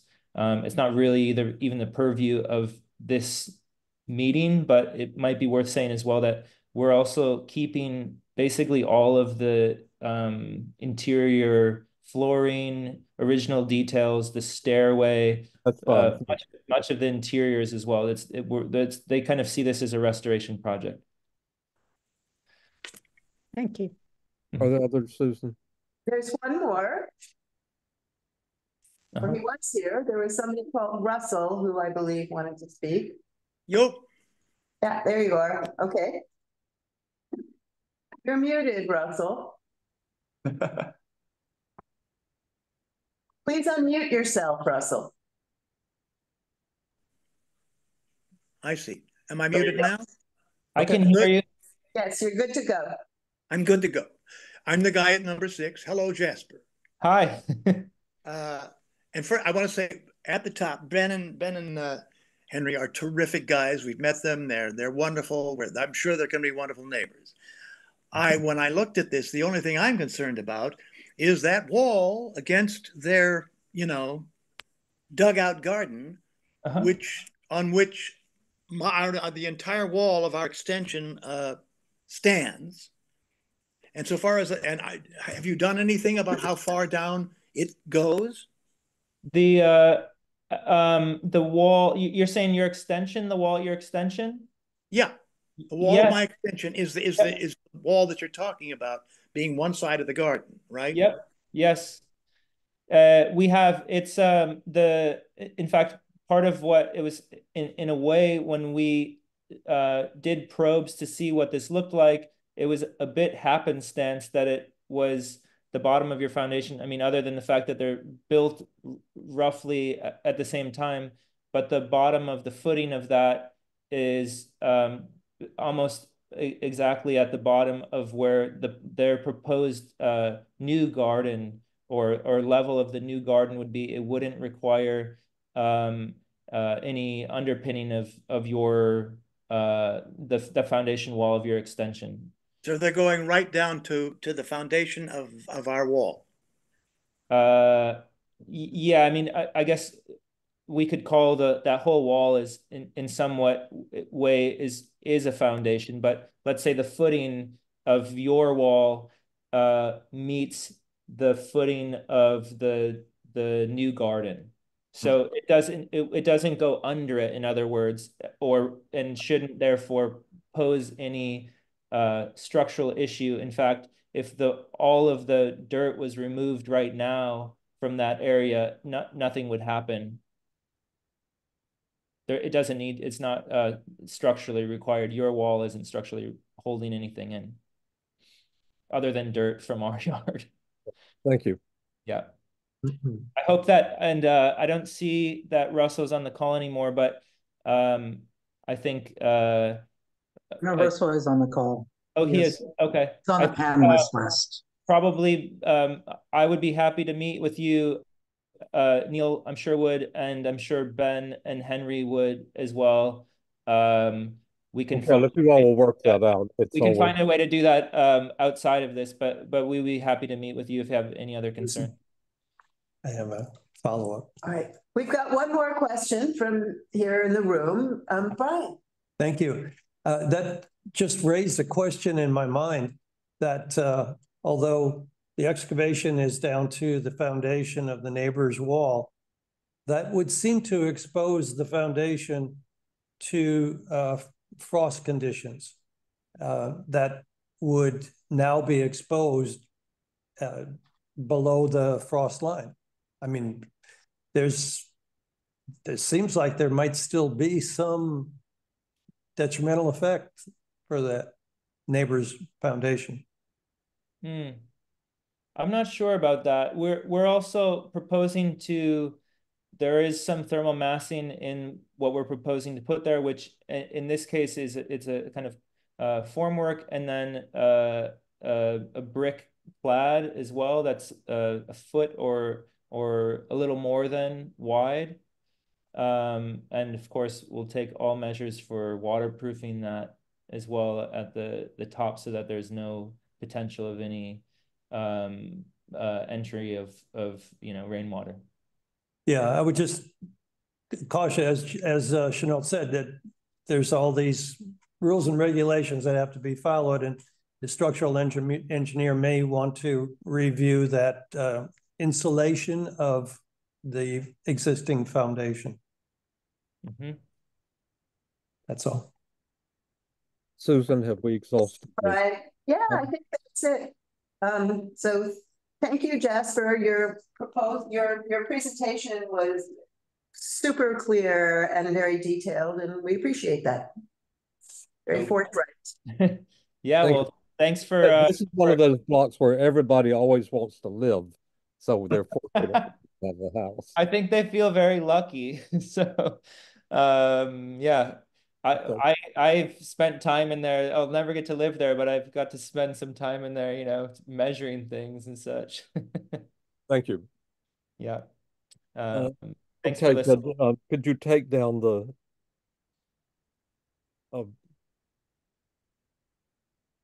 Eugene, if you could take down the presentation, if you can control it. And we're going to move to the business session now. Yes, that's what we're doing. Yep. 6668 West 10th Street. If we could first confine our discussion to the proposal and any shortcomings or questions about it, then we'll move to the separate question of the 74-711. From my notes, the objections that I have are the fact of putting in the door tall and doing away with the symmetry to put in the door, and the question about the treatment of the ironwork. If we could start with the door question, who would like to speak?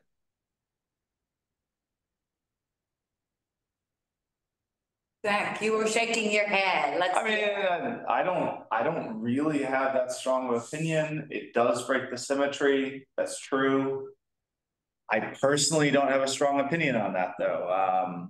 You know, and it's funny, Chanel, I agree with you on the splitting of the two issues. But the ironic thing is, if they don't get the 74-711, there's no need for the door, and the door will never go in. So I agree, we should split them, but it's in that way they're connected. But I don't have a strong opinion with the railing, I guess. They need some way to seal it, apparently. They need some way to seal the opening. I thought the mesh was maybe the least worst, but those are my thoughts. So I'd rather someone else with a stronger opinion on this.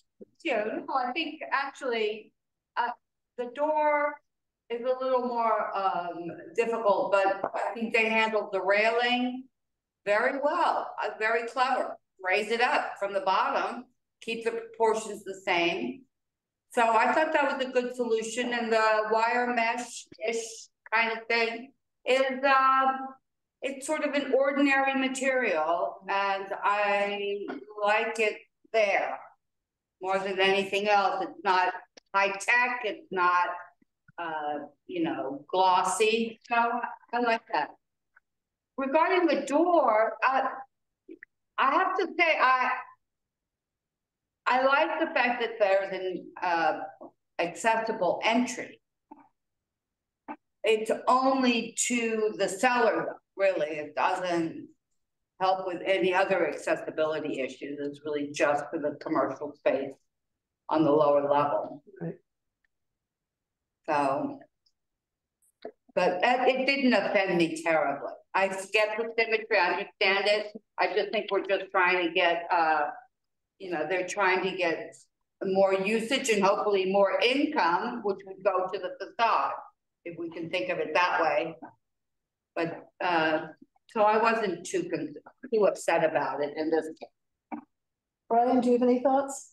Yes, I recall this application from before, and I strictly from the historic preservation viewpoint, it is still taking and destroying or removing some historic material and fabric of the building. It does change the symmetry, and that whole facade is being changed. So I think that's from that viewpoint alone, that's that would be a cause for denying. Others? I think Bo wants to speak. I will quickly, yeah, no one called on me. I would say that, I mean, it disrupts the symmetry, and that's kind of what this whole thing is about. So I would deny it based on symmetry.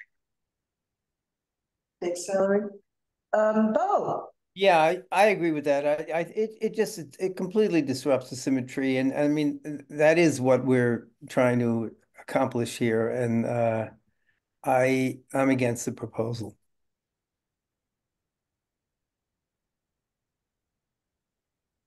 I'll speak through the silence. I just wanted to mention that it's a really great improvement from the proposal years ago, because they've included the entire facade, so that these two sisters are gonna not grow old so fast, but together, yeah. So that is a big improvement from the last time we saw this. To the point of the door, we have, I can't remember a time that we didn't go to great trouble to make whatever was happening, separate buildings look separate. It especially came up in combining row houses. And if one looks at the small door, it now looks like one building with two entrances and a tradesman's entrance. I just happened to pass the building at the corner of Christopher Street and Waverly Place that was lately made into a one family from the church school building. And it has exactly the same look, that this is a service entrance. It also is the case that given the permission, there is a solution otherwise, which is some sort of a lift along the stairs or an elevator lift in the areaway. And I felt that the testimony overemphasized the ugliness of it, because we have one at the Northern Dispensary, lately taken over by God's Love We Deliver, and they came up with a very discreet solution to that. Yeah, that's a great point. Yeah. So we're not denying they couldn't do the restaurant without the ADA entrance, so there is another solution. Right, but they have another solution. It's also a reversible solution. Yeah. Exactly. And that solution doesn't impact the inherent symmetry. So I think we're all kind of on the don't violate the symmetry bus here. Is that safe? Is that safe to say? Anita, you were the least object, you're okay with that? This seems to be a settled matter. The other, how is the railing left? I think it's okay. It took a while to about get to exactly why, but assuming that it is a regulation. Right, it just took a while to extricate the information that it was a matter of code compliance, but understanding that now, I think it's a perfectly fine solution. I agree.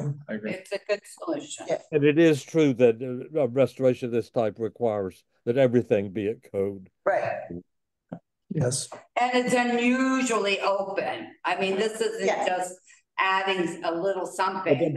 And then the netting is certainly better than a fence behind the fence. Oh, yeah. Right. It looks pretty reasonable to me. I might have thought that they could do something within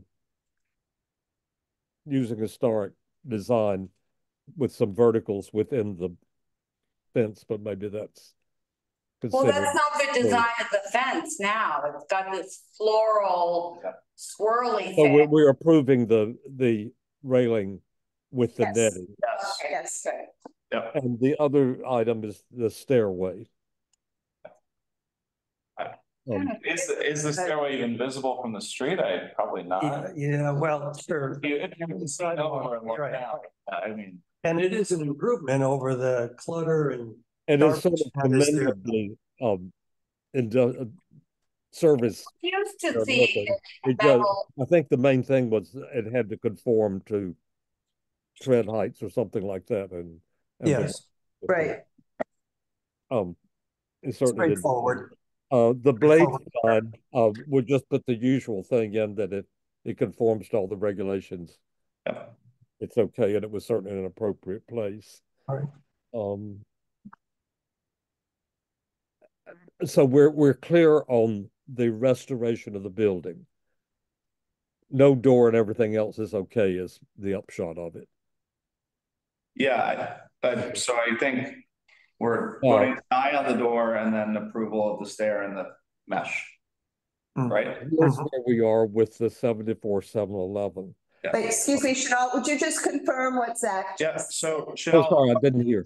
Sorry, Chanel, what I think, just so we confirm, we're voting deny on the door and approval of the mesh and the railing and then approval of the stair, right? Yeah, and of course the restoration of the So the only exception to the application is the door. Yes. I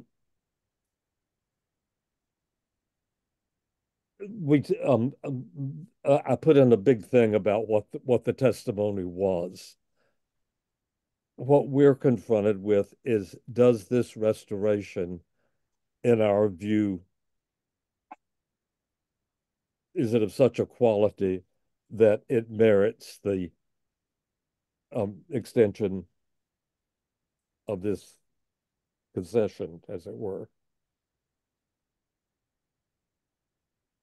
Well, and compared to that, what would we require more in order to conform? Well, I don't know. It's a tricky one. I mean, that is the purpose of that MOU. Anita, can you move a little closer to the mic? Yes. I'm saying it's a little tricky because the MOU, I think modification, occupancy use, or something like that, that is sort of the carrot that's given. So it's on the books. I mean, it's discretionary. It actually is not on the books. You have to call them up and make a deal.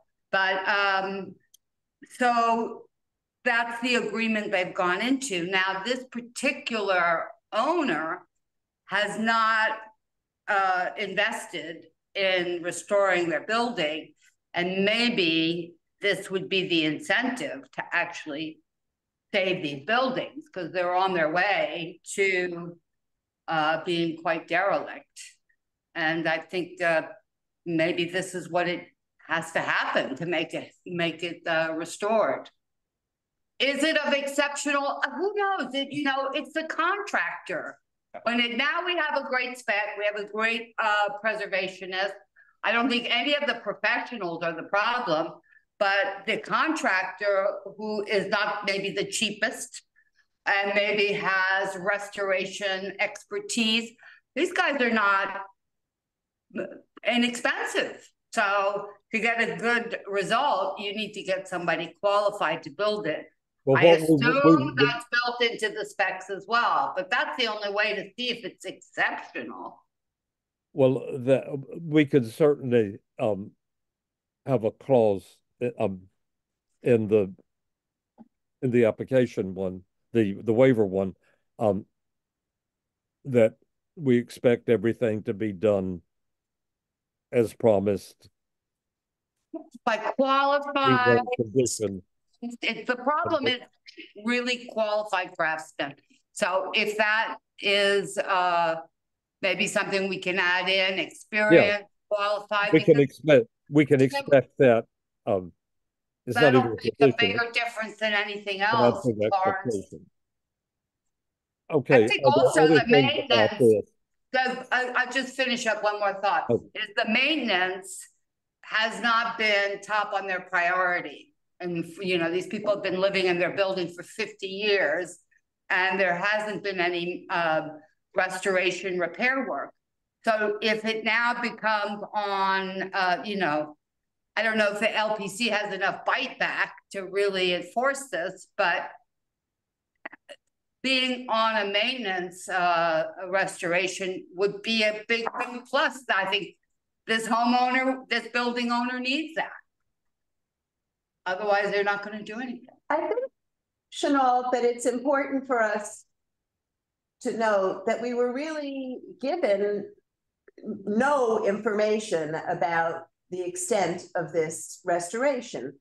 We were told that it's a first-class restoration, but we don't have any information to evaluate that position. We're just taking it on faith that they are able to demonstrate that adequately to LPC. So I think it's important for us to note that we have no way to evaluate whether this is indeed a first-class restoration, or, as you asked, is it anything, what's above what any other certificate of appropriateness would require? So I roll right by my note on that. Well, I think we have to note that. Recall I asked them. Sorry, one more thing. The difference was in what they considered a first-class restoration to qualify for this, and a restoration they would do otherwise, and there was no answer. There was no answer, and I think that we have to note in our resolution that the property owner does not seem to have demonstrated care for this property over the past 50 years. So that, in combination with the fact that we were not provided with much other than a promise in terms of information regarding the restoration work. We're perfectly able to say that it was an incomplete presentation. We asked for it, and all he said was that there were a lot of technical drawings. Yeah, it was like, don't worry your pretty little heads about it, kind of an answer. Although, just not to be difficult, but isn't that, that doesn't require a hearing. That's like a maintenance thing. That's what the staff does. Maybe because it's now the 74-711, I don't know what that means, exceptional. There's no, either, it's like pregnant. You're either pregnant or you're not. You either restore it properly or you don't. And there's not a lot of oh, it's an okay restoration. It has to be, that's the whole purpose of LPC, to make sure that every restoration is done to the best of their abilities. That's what I was going to say, that LPC saw the restoration plans and approved them. So I kind of, to me, the horse or the ship was already sailed, the horse has left the barn on that one per se. And so I started thinking about this. So what are they asking for here? Essentially, they're asking for a basement. That's what they're getting. And then conversely, I mean, I know testimony brought it up as a threat, but if they don't get the basement here, they could come back in and take the one whole building, the first floor, wipe it out, and then do an over-under restaurant right there. On the one building, that's in the commercial zone. So I'm with Anita in that it's on Landmarks, who approved the renovation work, to actually go and ensure that it's up to snuff and what they promised and everything else. And then I'm saying the basement is, I don't view it as a big deal, and it's probably better than what the alternative would be. That's just how I'm thinking about this. Yeah, I understand, and I don't disagree with you. I just have some concerns because in the past, when we've reviewed 74-711 applications, there has been more information about what the nature of the renovation, of the restoration. But we want to ask them to come back with a facade restoration presentation. I think we could. That is by and large what this is about. Yeah, that's what I thought. Yeah. Well, how does everybody feel about that? I would be fine for that. I would be good with that, or to just really make it very clear to Landmarks that, you know, we have concerns because we. The question is whether we express concern or we ask to see something. Again, I'll stick my foot out here, but this is a these are qualified preservationists. I know that particular firm. I've worked with them. They did paint analysis for me. So, you know, I don't know that we're going to sit around criticizing their restoration plan when this owner clearly wants something, so they're going to present a good presentation, I would think, at a minimum. So I don't know, I wouldn't need to see it. I'm going to assume that the restoration is professionally done right. What about you, Brian? I would agree with Anita and Zach that LPC has reviewed it in depth and they've approved it. I don't think we would see anything different. Other than work went into it, maybe, you know, that they. Well, I mean, we would see some new information, but I don't see the outcome being any different than LPC's determination. Yeah, I agree with that. We should just move on with it. Then we can express concern that it was wrong that they didn't present it. Yeah, okay, that we didn't see it, and just sort of double down on LPC's evaluation, oversight or evaluation. I think we owe it. We're trusting the the representation of the applicant that LPC has it under control. Yeah. And that we expect them to take care of it. And the buildings do get restored under that program. I mean, I know people are supposed to maintain their properties, but they don't always. And in this case, they haven't. Be the incentive, I guess, that he needs to restore both properties, which is a big deal, I think. Yeah. It's a really substantial gap. Okay, is there are there I have no more notes on this. Are there any other things that need to be included that anybody has? I don't think so here in the room. No. It's basically approval except for the door. Yes. Yes. And we know there's a solution to that. Yes. Which they themselves spoke about. Okay. Waverly Place. Yeah, I have no issues. No issues. I think it's fine. I think it's fine. The two buildings on each side of it are, I didn't remember the number, and I passed there tonight, and it is a sore thumb worse than it was, because the corner building with the bookstore and its neighboring building were restored, and the two on the other side are under restoration now with a very fun proposal. Right now is shambles.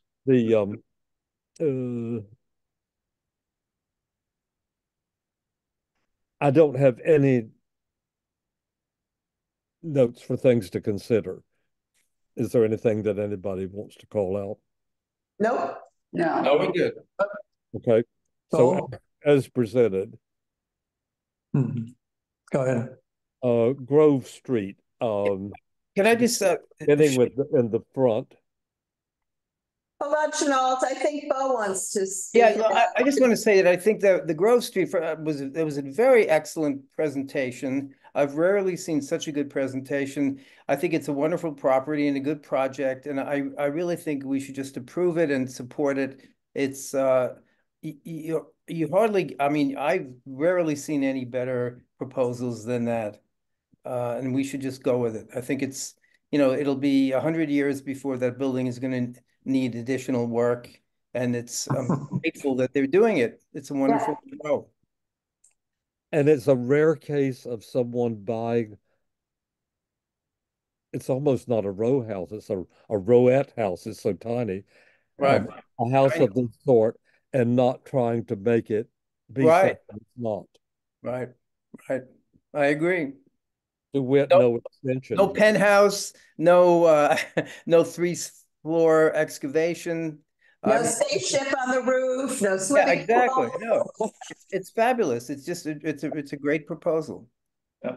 Okay, so the last two are fun. So Chanel, would you put in the precaution, the note for making sure that the foundation for the neighbor is insulated or somehow that the frost line is taken into account.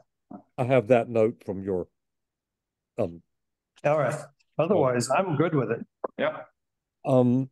Several things. Ron didn't make it tonight. He may be at the next meeting. Get in as much as you can the answer to the questionnaire about identifying buildings to be investigated. Everybody else is overly busy this time, and he actually has time because he's away from school for 2 or 3 weeks. Can I make a, are you finished now? I just wanted to make ask you a question about that. Yeah, yeah. What's your question?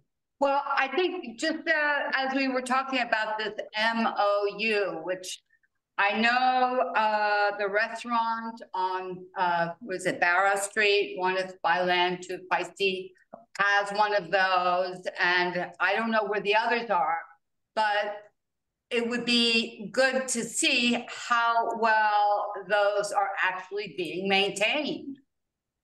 Are they keeping to their commitment? Are they actually, you know, restoring them and keeping them up to this high quality? So I think that might be something to look into. Mm-hmm. Okay, then the way we would deal with that is if you could put in, you know, fill out a thing and the little form and say that. So he knows I mean, I don't know any addresses. That would somebody have to research that. That would be a good starting point. That's his job.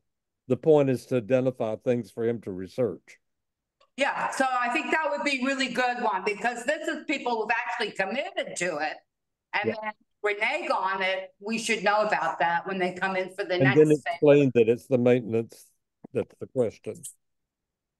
Which buildings are those, Anita?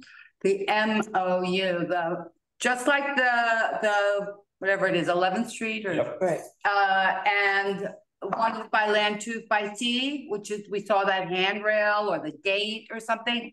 That was that same. They have an arrangement just like that with landmarks in order to have a restaurant there. What if by Land is the site?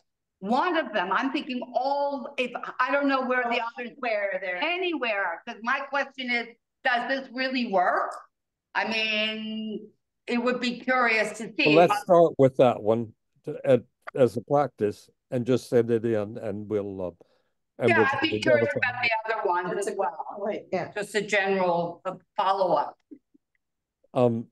So as soon as you get any in, Susan and I have done a few just to get my block seems to be the current place to have all these problems.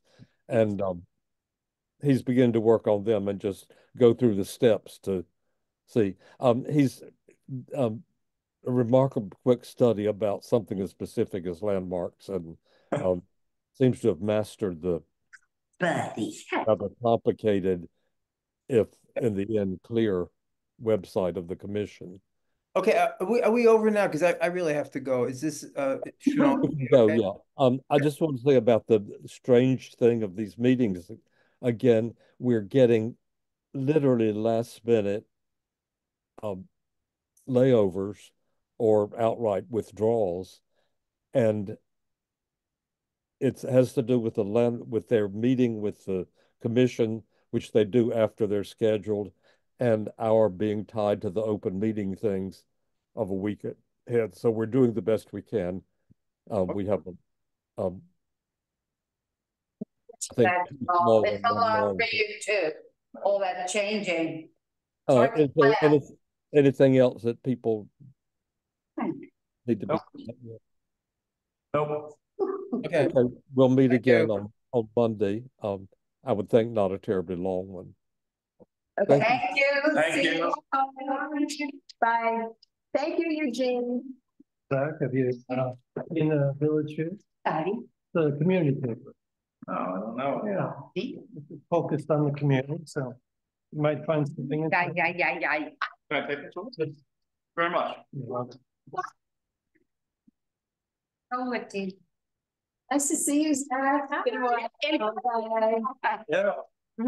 I got like a very bad flu or something, and I was like, What are you traveling? I was traveling. That was a couple months ago. I was. Is somebody in power to turn this Yeah. on?